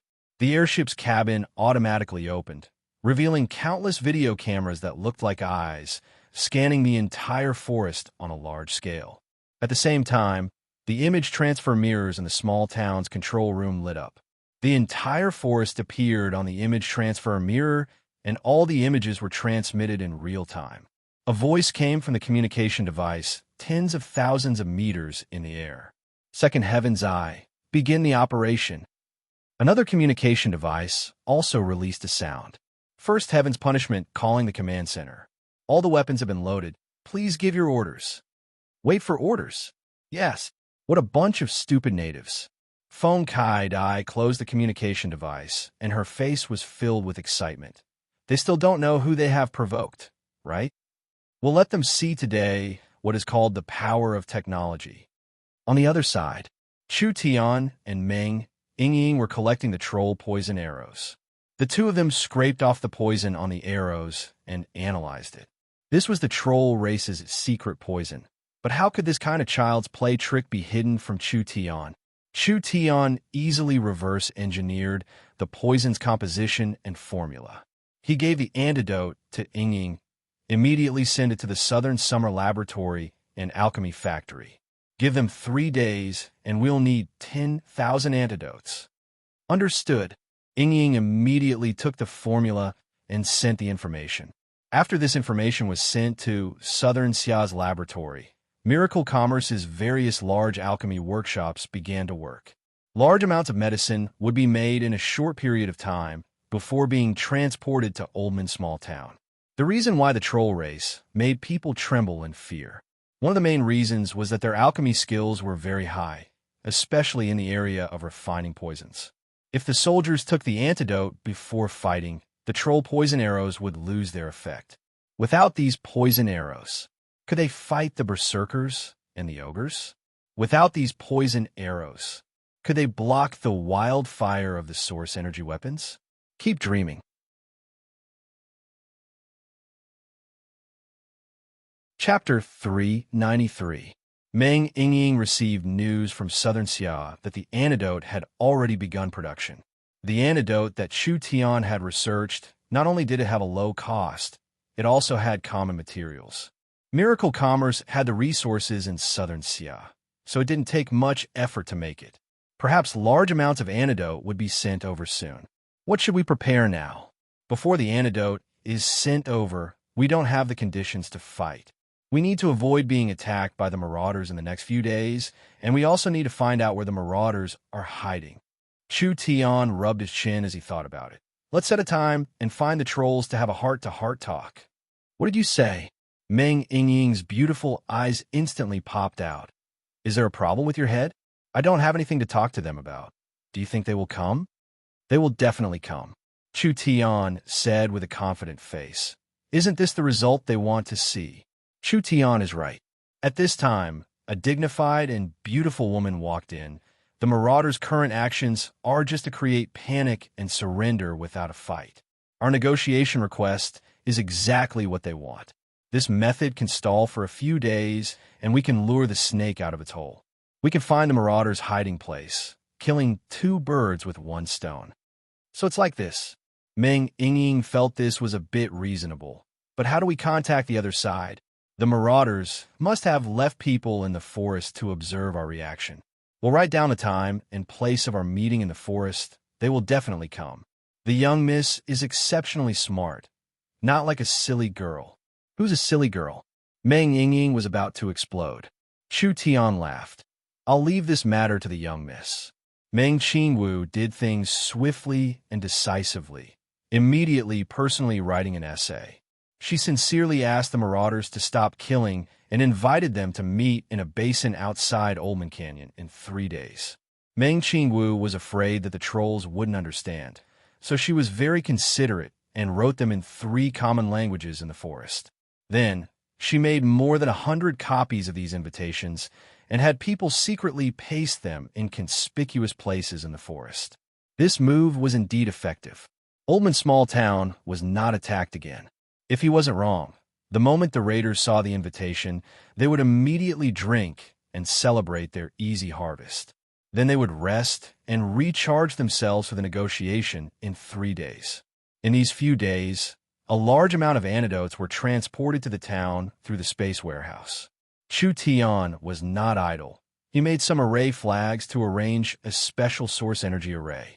This source energy array's function was very simple. It was just to disrupt and weaken sound waves. The trolls were good at taming bat beasts. The bat beasts were not just mounts for the marauders. They were also the eyes of the marauders. With a strong ultrasonic detection ability, it was hard for anything to escape the trolls' eyes. But it was because of this that the trolls were very reliant on the bat beast detection abilities. If the bat beast detection abilities weren't good, the trolls would be caught off guard. 3 days quickly passed. Meng Qingwu immediately found a large group of suspicious figures on the monitor in the command room. When she zoomed in, she revealed a look of joy. There were over 1,000 marauders flying out of the cave several hundred kilometers away. They were quickly heading in the direction of Oldman Small Town. That's right. This must be the marauders' stronghold. Meng Qingwu immediately deployed. First Heaven's Punishment. Immediately head to the target area. Wait for orders and prepare to attack. First Heaven's Punishment received. A large airship slowly moved tens of thousands of meters in the air. This is bad, this is bad. Before long, a werewolf ran into the town in a panic. A large group of marauders is coming. When the townspeople heard this, they were all shocked. Could it be the marauders were going to launch an attack? Chu Tian appeared to calm everyone. Everyone, there's no need to panic. This is just a small trap we set up. The marauder stronghold has been locked in, and the Oldman Small Town Army has been mobilized. We will take them down in a single strike, and our name will shake the forest. The locals revealed a look of hesitation. Miracle Commerce had locked in on the marauders' stronghold this quickly. They clearly didn't do anything these past few days. Could there be a problem? The Oldman Small Town Army had already been mobilized. Miracle Commerce's 6,000 berserkers were all mobilized, with 800 storm rifles and over 200 source energy cannons. The rest were all equipped with source energy submachine guns, and each person had a source energy grenade hanging on them. It looked like they were going to fight a decisive battle. Vivian was leading the 1,000 elven unicorn archers to participate in the battle. If the elves were participating, what reason did they have to not believe it? They immediately returned to their tribes and had the warriors of their tribes prepare for battle. Actually, for Miracle Commerce, the small town's army was more than enough. The reason why they pulled the locals this time was mainly to show them Miracle Commerce's strength. The tens of thousands of allied soldiers set off. Chu Tian brought several hundred people with him, heading to the meeting place with the trolls. When Chu Tian arrived, several hundred marauders had already been waiting for a long time. The heavens I had seen over 1,000 troll cavalry on the scouting ship, but there were only several hundred in front of them. The other marauders had scattered to scout. These marauders were not brainless and were worried that Oldman Small Town would ambush them in the name of negotiating. A burly troll marauder walked out. He was more than 2 meters tall, and his upper body was half naked. His muscles looked like they were carved out of stone, and his body was covered in strange totems. He held a long black spear in each hand and suddenly thrust it deep into the ground. A powerful aura spread out from Min Man, making everyone feel a sense of oppression. Chu Tian did not bring Vivian with him. Therefore, the small town did not have a single true spirit cultivator. When the troll marauders saw Oldman Small Town's lineup, they couldn't help looking down on them. But what kind of experts could a trivial small town have? This kind of lineup, and this kind of reaction was normal. Ha ha ha. The troll leader gave a few sinister laughs. I thought you didn't dare come. Chu Tian swaggered in front of the marauders. I have always kept my word, so since I invited everyone, how could I not come? You do have a bit of courage. The troll leader pulled out a jet black spear, and his green eyes stared right at them. Don't waste words. We only kill people who don't know what's good for them. Since you're tactful, I'll spare your lives, but you must agree to our request. Chu Tian calmly asked. I'd like to hear the details.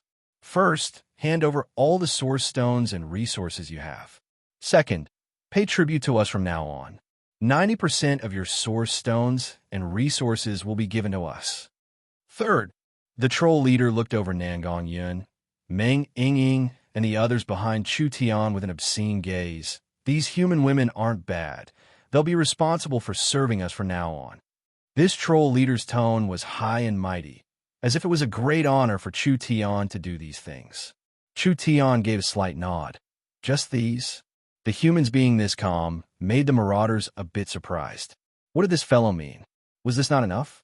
The troll leader nodded. Source stones, resources, and women, these are all ours.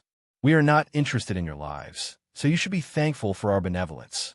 Now obediently hand over the things we offer.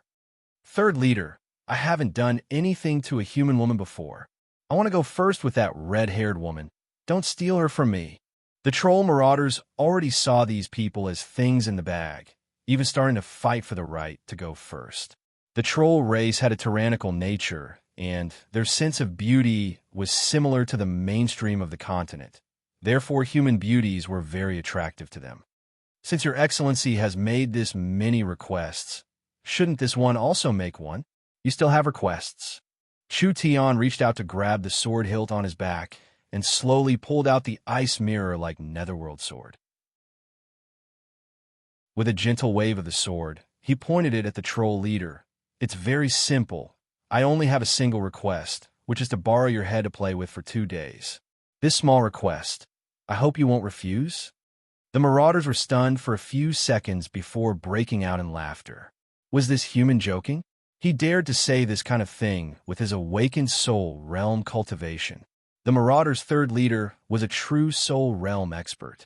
The marauders could be arrogant in the forest for so many years. It was not without reason. In this large bandit organization, there were many experts like clouds. A human that hadn't even grown a hair, yet actually dared to fight with the marauder leader? The troll leader's eyebrows came together, and his eyes filled with anger from being teased. Do you know what price you'll pay for this? Pay your head. Nangong Yin was filled with rage when she saw the troll. She immediately angrily roared out, This old lady will kill you first. Nangong Yun's arms transformed into a pair of flaming wings, and with a fierce flap, she instantly soared into the sky like a giant bird. She first circled in the air, and after increasing her speed to the extreme, she pounced towards her opponent like a burning moth. Seeking death, the troll's black spear was thrown out like a black thunderbolt. The flames on Nangong Yun's body were instantly torn apart, and the fierce black energy passed through her body. Even the starlight immortal body could not block this kind of fierce attack. Meng Ying was shocked. Big Sister Nangong. Nangong Yin crashed through several trees and was embedded in a giant rock. The flames on her body exploded and turned her surroundings into a sea of flames. The rocks around her were burned to the ground. Everyone's faces fell. Such a strong strength. Even a peak 9th awakened soul layer cultivator with a defensive cultivation technique would find it hard to block this kind of attack. Nangong Yin had just reached the peak 8th awakened soul layer. Large amounts of flames came out of the crack in the mountain, and Nangong Yin stepped out of the lava. What was hard to believe was that she was not injured at all. The troll was a bit stunned. That attack should have passed through her body. Did this fellow have an immortal body? Nangong Yun's face was a bit pale, and it was clear she had consumed quite a bit of spirit energy. Was this the large difference between the awakened soul realm and the true spirit realm? As expected, even a divine cultivation technique could not make up for it. Nangong, move aside. Chu Tian raised his sword as he walked forward. This fellow is mine. Chapter 394. Chu Tian's subordinates all had their own duties. Meng Qingwu was in charge of the company. Meng Yingying was in charge of supporting the various departments. And Nan Gongyun was the one with the strongest fighting ability in the original group, so she became the most important battle talent. Although she was only in the peak 8th Awakened Soul layer, she could still fight against a peak 9th Awakened Soul layer cultivator. But for this kind of battle talent, although it wasn't hard to jump levels, it wasn't easy to jump levels. The difference of a single realm was like the distance between heaven and earth. An awakened soul cultivator fighting a body refinement cultivator, and a true spirit cultivator fighting an awakened soul cultivator. There was no suspense at all. There was not a single true spirit cultivator in Oldman Small Town. So how could the marauders place them in their eyes? This human brat really didn't know what was good for him. How could he be this arrogant? He was simply seeking death. You're seeking death. The marauder leader gave a sinister laugh. What reason do I have to not help you? The two of them faced each other. The surging killing intent and pressure collided violently in the surrounding space, causing the others to involuntarily take a few steps back. Chu Tian's sword slightly trembled, just like a wild beast that couldn't wait to attack. This was Chu Tian's first time fighting a true spirit realm expert. Although Chu Tian was very confident, Chu Tian didn't know how strong he could be with his current strength. The marauder leader made a move first. A black spear turned into a black thunderbolt as it shot out at Chu Tian's chest. He wanted to pierce through Chu Tian's body, just like how he pierced through Nan Gongyun. But this time it was even more fierce. He wanted to personally shatter his organs and shatter his heart. He didn't believe it. Could there be a person who could still live after their heart was shattered? He wanted to let this stupid human know what kind of ending an ant facing a fierce tiger would face. The Netherworld sword released a beautiful and eye-catching sword glow. Dang! The sword and spear tip collided. It was like a needle against an awn. The swift and fierce sword chi and spear radiance scattered in all directions like broken water droplets. The entire grassland was torn off, and the surrounding forest seemed to have experienced a storm. It was instantly blown to the side, and countless branches were torn to shreds. Whether it was Oldman Small Town or the Marauders, when they felt this powerful collision, they couldn't help moving back a bit. Another explosion sounded. Chu Tian and the Marauder leader each retreated 5 or 6 zhang. Chu Tian's face was still as calm as still water, and there was no change in his expression. He was just silently evaluating the power of his sword. The Marauder leader's expression changed dramatically. He never thought that his opponent would be able to block his attack without dodging. What a powerful sword chi! The moment the Marauder leader clashed with his opponent, a sinister, cunning, and vicious energy flowed through the spear and into his body. Even though the Marauder leader was strong, he didn't have enough time to defend himself, so he suffered quite a bit. A human actually withstood a blow from the third leader? This wasn't a dream, right? The third leader was a true spirit cultivator. The Oldman Small Town side were filled with shock compared to the troll. The mayor was actually this strong. It seemed like they had underestimated this human too much. So it's like this. You're a sword cultivator, and you've cultivated at least a perfection realm sword art. That's why you can release such a strong sword chi. The Marauder leader's face turned dark for a few seconds before he suddenly thought of something. But no matter how strong your sword art is, how many attacks can an awakened soul cultivator's spirit energy withstand? Chu Tian laughed. You can give it a try. The Marauder leader was once again enraged by Chu Tian's relaxed and frivolous attitude. Damn, he was clearly this weak, but he dared to be this arrogant. Since it's like this, I'll let him see my true strength. The Marauder chief's spirit energy condensed into the shape of a 3-headed snake. Each head of this 3-headed snake had a different color: red, green, and purple. 3 different energies revolved around the giant demon. The third leader is using his source spirit. This 3-headed monster snake source spirit is famous for its strength. Let's see how this brat will deal with it this time. Chu Tian's eyes slightly narrowed. A rare, multi-attributed source spirit? This kind of source spirit could have multi-attributed battle energy, so it was harder to deal with than normal cultivators. The black spears returned to his hands like two black pythons. The moment the marauder leader grabbed the two black spears, his aura increased by at least 10 times. The three snake source spirits actually split apart, with one coiling around his left hand, one coiling around his right hand, and the last one coming out his head. It turned into a strong and corrosive poison mist that charged at Chu Tian. Poison-attributed source spirit? Chu Tian turned into a sword glow to escape. Want to run? How could it be that easy? The marauder leader gave a few fiendish laughs. His legs stepped off the ground, and he teleported forward, locking on a Chu Tian who was hiding Die. The two black spears turned into demonic snakes that attacked Chu Tian. The two demonic snakes that coiled around his body released their power. One of them made people feel numb, and the other made them feel weak. The two powers intertwined with each other on Chu Tian's body, making Chu Tian feel like the air around him had turned into cement. Each of his movements felt like they were being slowed by 1,000 pounds. Such a strange source spirit's power. Each of the marauder leader's attacks had a negative effect, weakening the other side's ability to resist. Even a true spirit cultivator of the same level would be hit if they were caught off guard.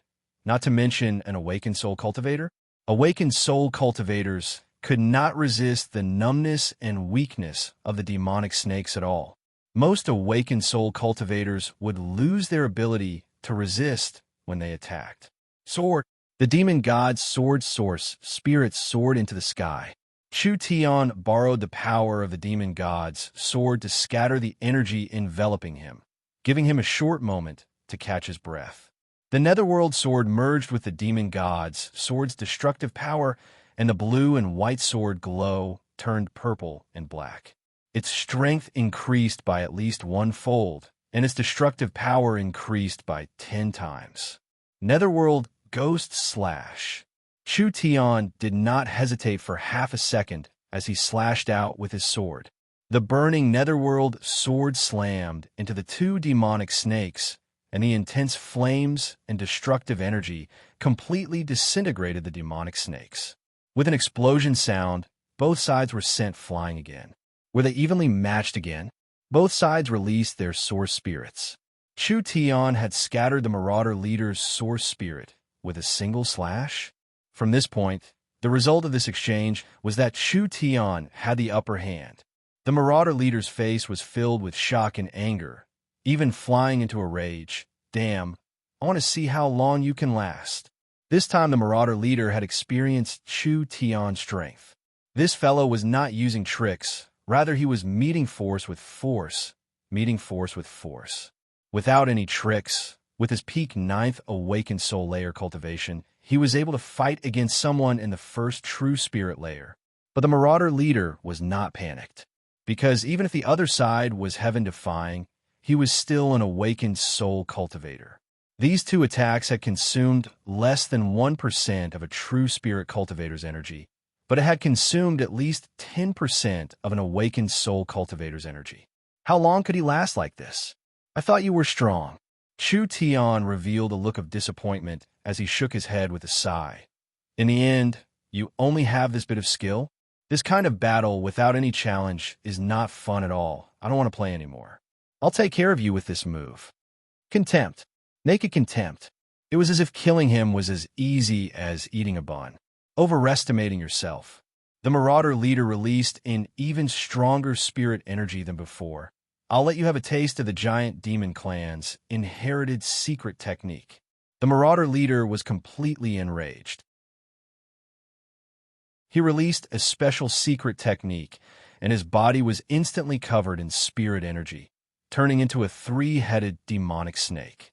An ancient and cruel aura surrounded him. The giant demon released his source spirit to its peak, increasing the effect of his source spirit by 10 times. Flame demon transformation. The moment the marauder leader released the secret technique, Chu Tian's body began to burn. The raging flames turned him into a fierce and terrifying flame demon. In an instant, he just disappeared all of a sudden. Chu Tian charged forward with a speed and strength several times faster than before. The marauder leader barely locked onto Chu Tian and immediately used a strong, slowing, and cursing power on Chu Tian's body. Even for a true spirit cultivator, this power was enough to make them unable to move. He did not believe that Chu Tian could break it. As expected, Chu Tian was forced to stop. His body was burning as he stood in the air, but he could not move forward at all. The chance was here. Immediately kill him. The marauder leader roared out as he prepared to attack. He never would have thought that the flames on Chu Tian's body would suddenly grow stronger. A flame separated from his body and turned into an identical flame demon that also held a burning sword in its hand. This flaming demon then turned into two into four into 8. The marauder leader was instantly surrounded by 8 flame demons in the flame demon transformation state.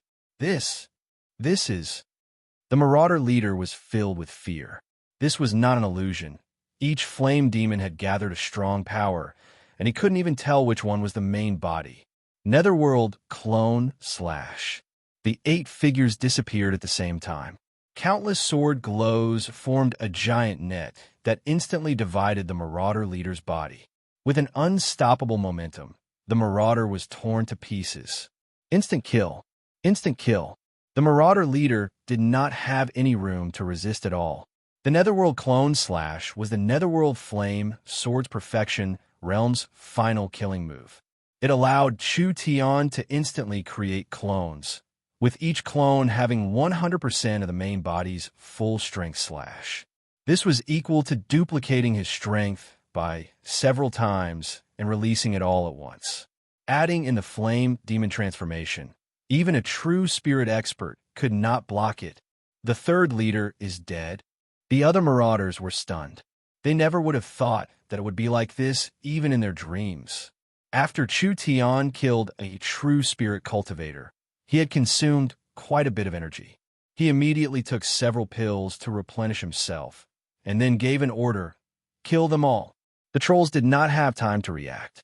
The source energy weapons were raised, and the wild storm of source energy bullets instantly filled the forest. The trolls could not fight back against this dense and terrifying attack at all. When they experienced the might of the flame demon transformation, they finally realized Oldman Small Town's true strength. It was already too late. These fellows were destined to die here. Chu Tian said, "The marauders will quickly react. We have to destroy their stronghold before they escape and kill these locusts." When they saw the strength of Chu Tian and his army, the Oldman Small Town people did not hesitate at all.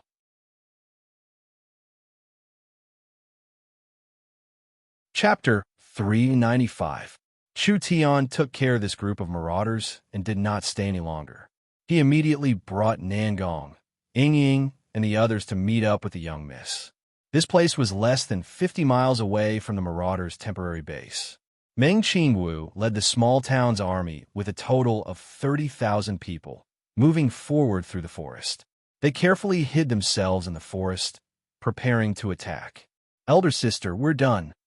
Meng Ying ran over to meet with Meng Qingwu. Her face was filled with joy as she said to her elder sister in a small voice, "Chu Tian has killed a leader, but there are some marauders that have been caught. Perhaps they have already brought the news back. If we don't attack now, perhaps the marauders will run away. Our reinforcements haven't arrived yet." Nangong Ying found that the ambush in the forest was all the small town's army. Didn't the local tribe say that they would send their elites to help? There are over 70 to 80,000 marauders, and they are all elites with decent battle strength.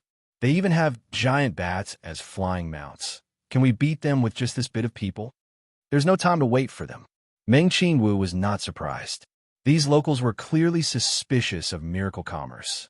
Although they said they would send several tens of thousands of warriors, their movements were actually slow. It was clear they didn't want to be the first to attack, so they were just watching from a distance. If their attack failed, they would definitely turn around and run. They would not risk offending the marauders to help miracle commerce. Of course, if their attack succeeded, perhaps they would come and help. No matter what, Chu Tian didn't care at all. If he really relied on these fellows, he wouldn't be able to fight this battle. This battle was not as simple as chasing away a group of bandits for Miracle Commerce. It was also a chance for Miracle Commerce to show off their strength. It was a good chance to make an example of them. There were countless bandits like the marauders in the forest. If they chased away a group, another group would come, never ending. Only by fighting a beautiful battle and using a thunderous method to destroy the other side would they be able to deter the locals and the bandits in the forest, preventing something like this from happening again. Miracle Commerce did not just want to show off to their enemies and potential enemies. They also wanted to show off their muscles to their allies and potential allies. In the Forest of Chaos, strength was everything. Whoever's fist was harder had the right to speak. Miracle Commerce had enough shocking power.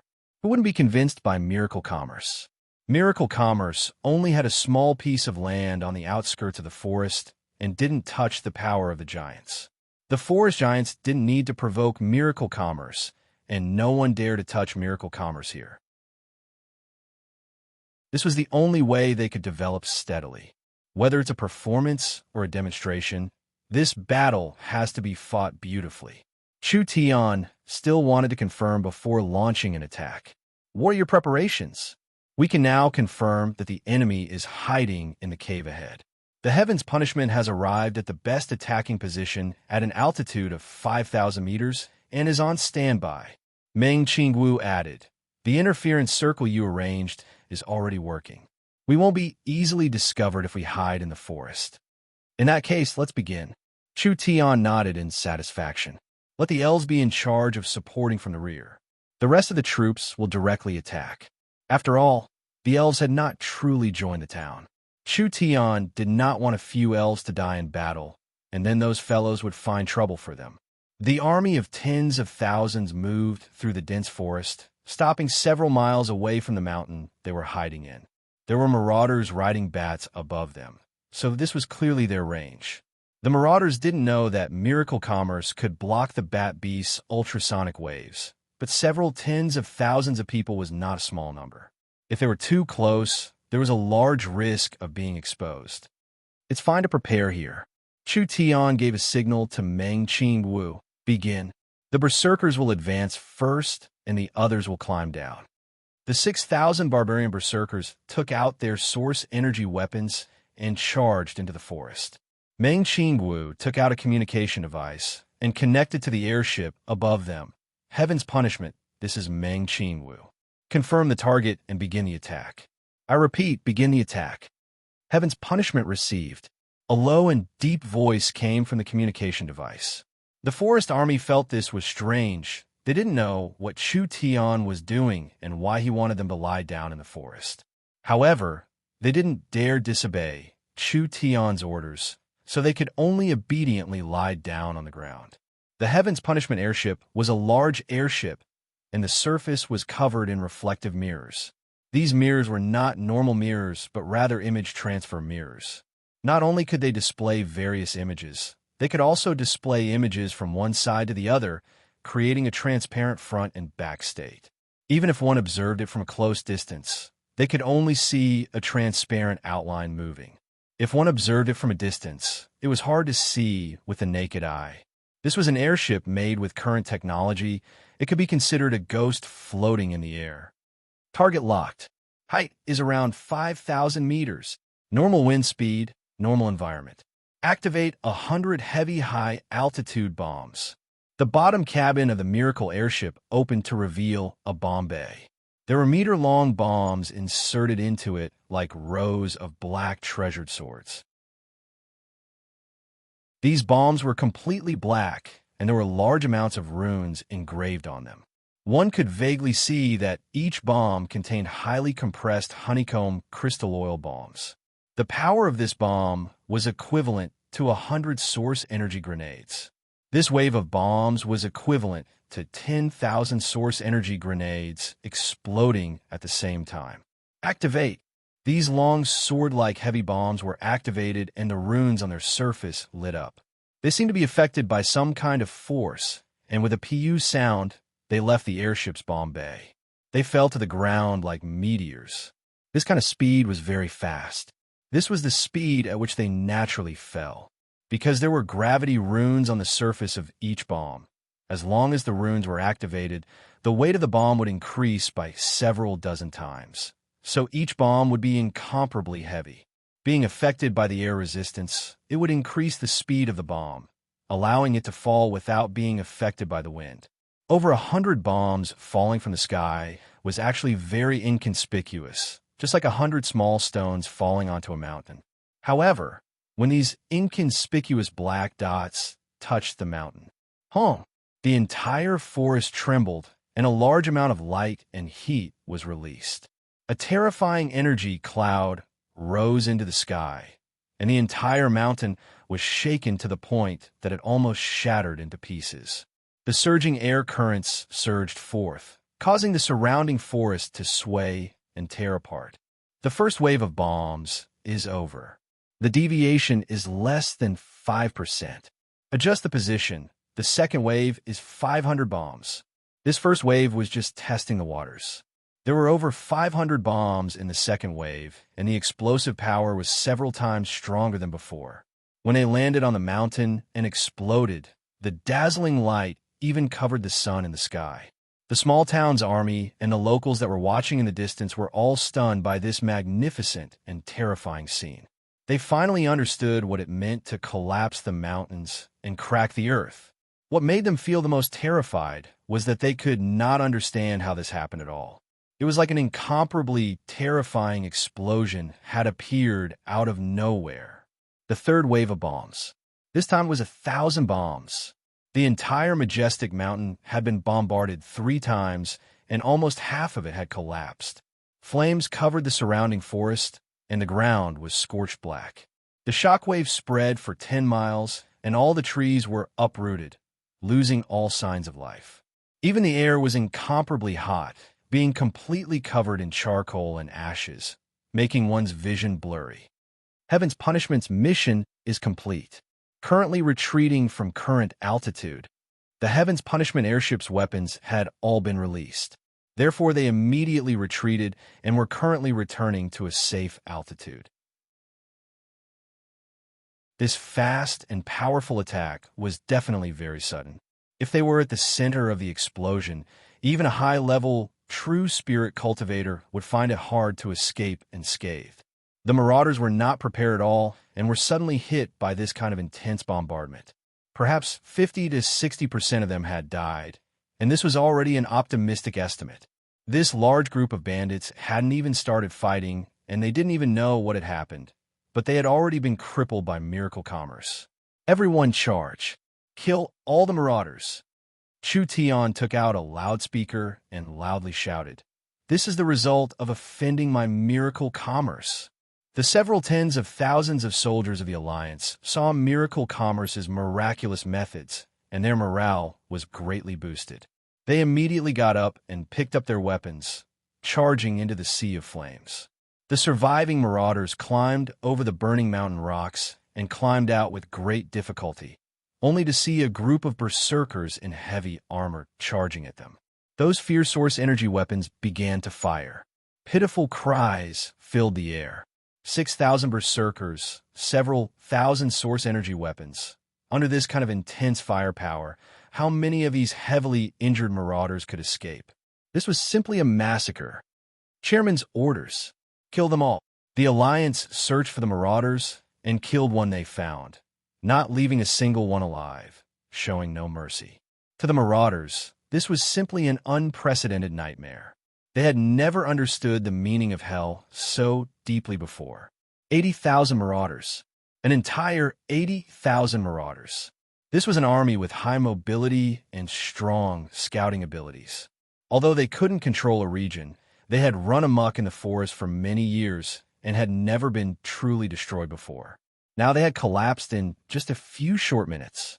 When the Marauders' leader climbed out of the ruins, he looked at the sea of flames and lava around him.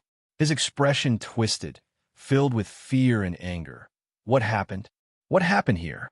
There was a spatial fluctuation in front of him. An elven girl appeared in front of him. The Marauders' leader's expression slightly changed. He immediately sent out a fist, but it passed through Vivian's body and didn't hit her. The Marauders' leader's cultivation was similar to Vivian's.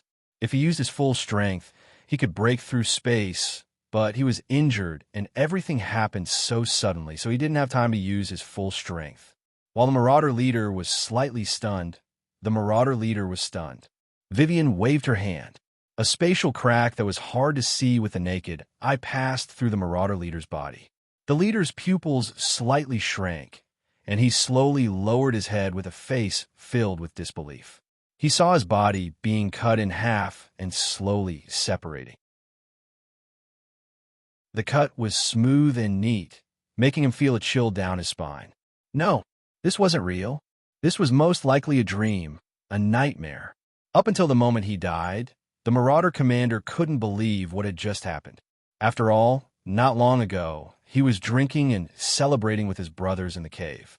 No one could believe that the world had turned upside down in such a short period of time. The leader is dead. It's over. The Marauders are finished. The Marauder leader had been killed by Vivian, the second leader had been killed by the airship, and the third leader had been killed by Chu Tian in the forest. Almost all the high-level leaders had died, so the surviving Marauders naturally collapsed.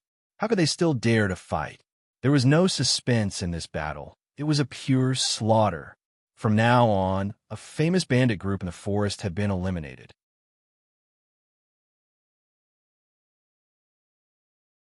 Chapter 396. The Bear Tribe, the Wolf Tribe, the Orcs, the Ogres, and the other locals of Oldman Small Town. When they arrived at the battlefield, the battle was already over. The locals were all stunned. In front of them was a majestic mountain covered in green forest. At this moment, it had already been blown to pieces. All the trees had been directly evaporated. The high temperature generated in the center of the explosion had melted the stones and formed a large amount of lava. Like a spider web, the surrounding area was covered in dust and ashes. It was a charred black, and the air seemed to be boiling. This scene of devastation, how did it look like a forest? It was simply like a doomsday volcano had erupted. Of the 80,000 Marauders, there were no survivors. Most of their corpses couldn't even be found. Several barbarians put the two halves of the Marauder leader's corpse together and tied it to the Oldman Small Town flag, sticking it in front of the locals. This famous forest bandit was now completely burnt black. His eyes were wide open as his face was filled with shock, anger, and unwillingness. Even in death, he still could not believe this was real. The Marauders had even robbed the transport team of the forest giants. The Marauders had even escaped from the giants without dying. This kind of clever and cunning forest bandit organization was completely annihilated in the hands of a small town. Most of the Marauders did not know what had happened before they were blasted to death. Even the lucky survivors were mercilessly annihilated by miracle commerce. There was no way to resist at all. There was no way to resist at all. So clean and efficient, so ruthless and fierce.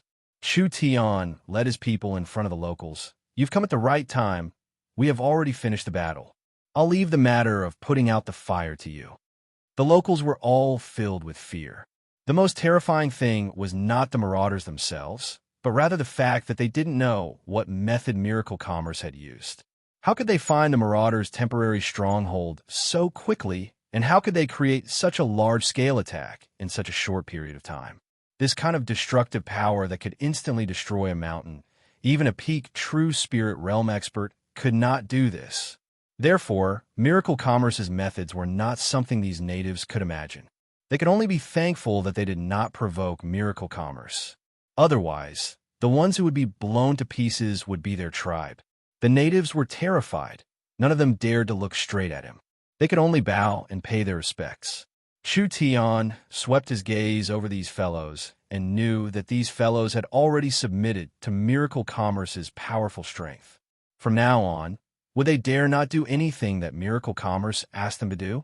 All right, I'll leave the cleanup to you guys. Also, check if there are any spoils of war left. Chu Tian had eliminated this large bandit organization as easily as if he had chopped a piece of wood. It was just a trivial matter. But call it day. Yes. The Allied forces in the town began to assemble and retreat. All that was left were the natives whose faces were filled with terror and shock. "What are you standing there for? Hurry up and clean up the battlefield," one of the natives shouted, and it was like they had woken up from a dream. After all, they had slowly rushed over, which had already made Chu Tian dissatisfied. If they slowly cleaned up the battlefield, what if Miracle Commerce was angry and sent a wave of attacks to their tribes? Miracle Commerce could easily locate the marauders. They could easily locate them. Miracle Commerce could easily destroy the marauders. They could easily destroy them. In the hearts of these natives, Miracle Commerce was not a simple outer forest power. Rather, it was a giant that had the qualifications to challenge the giants of the Forest of Chaos. Actually, these natives were thinking too much. The Heaven's Punishment had released over 1,000 heavy bombs, but it had already used up all of the heavy bombs in the company's storage. These 1,000 heavy bombs had taken Miracle Commerce over a month to make, so they couldn't use this kind of attack a second time in a short period of time. But it didn't matter. Just this once was enough. No matter who it was, after seeing the might of the Heaven's Punishment, they would not dare have thoughts of fighting against Miracle Commerce. Even the giants of the forest would have to consider the consequences. There were basically no casualties in the Allied army. This was a glorious and shocking performance. When the Oldman Town citizens saw the victorious Allied army, they were filled with confidence. The marauders were just a group of clowns, a group of stupid and ignorant moths flying into a flame. The people seemed to be seeing a brand new forest city slowly rising. In the near future, the population would explode. The previous few times they dealt with the spider race was just to show Miracle Commerce's abilities, but after killing the marauders this time, Oldman Small Town's name would spread throughout the forest. Before long, large amounts of locals would come to join them. Meng Qing Wu began to plan the living quarters in the valley. At this moment, the spiritual pressure in the small town suddenly increased. With a heaven-shaking aura, Chun Bingyu came out of closed-door cultivation. She had already broken through to the true spirit realm. Chun Bingyu had officially become the first true spirit cultivator of Miracle Commerce. After a few days, Dongfeng Haoren also came out of closed-door cultivation, also reaching the true spirit realm. Miracle Commerce had gained 2 true spirit experts in an instant, instantly making up for their lack of battle strength. It could be said to be a double blessing. Chu Tian arranged for Miracle Commerce to hold a celebration banquet to celebrate Miracle Commerce's breakthrough. The news of the marauders being wiped out would cause a small disturbance in the forest. The large local powers in the core area of the forest were filled with fear towards Miracle Commerce. Although the marauders were the common enemy of most of the forest powers, Miracle Commerce's battle had caused dissatisfaction in the forest. There was a legendary secret valley in the depths of the Forest of Chaos, Refaxius. Refaxius meant the sun and eternity in the Elven language. Therefore, people called the valley the Eternal Valley. The legendary Elven city in the Eternal Valley was called the Eternal Forest. There was a white gravel path covered with fluorescent moss in the dense forests and swamps of the dangerous valley. It was the only entrance and exit to several ancient wards. If one knew the way to open the wards, he would be able to walk into the Eternal Valley. The Eternal Forest in the Eternal Valley was always filled with vitality and ancient might. A warm and dazzling light rose from the Eternal Forest sun well, covering the entire forest. There were over 1 million elves living in the forest, and there were elven wooden and stone houses that were like works of art. Beautiful elven songs filled every corner of the Eternal Forest. The Elven King's palace was on a cliff filled with waterfalls and was carved from pure white jade. Each detail was filled with an unimaginable sense of art and culture. That's right, this was the Eternal Forest, the Forest of Chaos with Elven King City. The elves had long lifespans, and when they bathed in the powerful light of the sun well, they would be free from all diseases. They would obtain even more power and live longer. The Elven Council. Several dozen elven elders were present. A white-haired old elf was sitting in the chairman's seat.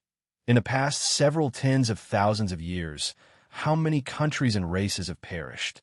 Their deaths were caused by blindly chasing after strength, progress, and development. Strength can make people crazy, progress can make people lose their way, and development can cause wars. This is the root of all disasters. Therefore, our race should follow the principle of tens of thousands of years. Only by being closed and conservative can we continue our noble and grand civilization. The elves will not take the initiative to fight. What we have now is enough for our race to multiply. The Elven Council's chairman Augusta's long and slow speech floated through the meeting room. It was unknown how many times the chairman had repeated his views and opinions. The other elves were still listening attentively and nodding their heads. The elves were a noble, righteous, conservative, and traditional race. They were confident that they were the strongest race on the continent. How could those aggressive spirit beasts and lowly humans compare to the elves? Countless times of history had told the elves that war was destruction, so the elves would never take the initiative to start a war. The elves had to follow the tens of thousands of years of tradition, remaining closed off from the world. Only like this could they not be tainted by the world on the continent. The Elven King was sitting next to Augusta. The Elven King looked like a human in his 40s. He had the handsome face of every male elven, but his face was angular and lacked the femininity of the elves. It was as if it was carved by the continent's most outstanding sculptor. Every inch of his skin was as exquisite as jade, and every pore seemed to contain essence. From head to toe, every inch of his body was perfect. He was a work of art that was as natural as the heavens. He knew that Augusta was scolding the locust again. Recently, the Elven King had hidden the matter of occupying a forest city from the council. This matter had already caused the dissatisfaction of the conservative members of the council. The elves were a noble and elegant race. How could they take the initiative to occupy a city? The elves were a conservative and peaceful race. How could they take the initiative to attack? This matter had not been discussed by the council. The Elven King's actions had seriously broken the elven tradition, so there was a large disagreement among the elves about how to deal with this city. According to the elves' customs, once there was a disagreement, they would need to discuss it again and again. It would be as short as 1 or 2 years, and as long as 10 to 20 years. Finally, when there was no more debate, this matter would be settled. After this long, even if this forest city was not barren, it would have already been occupied by others.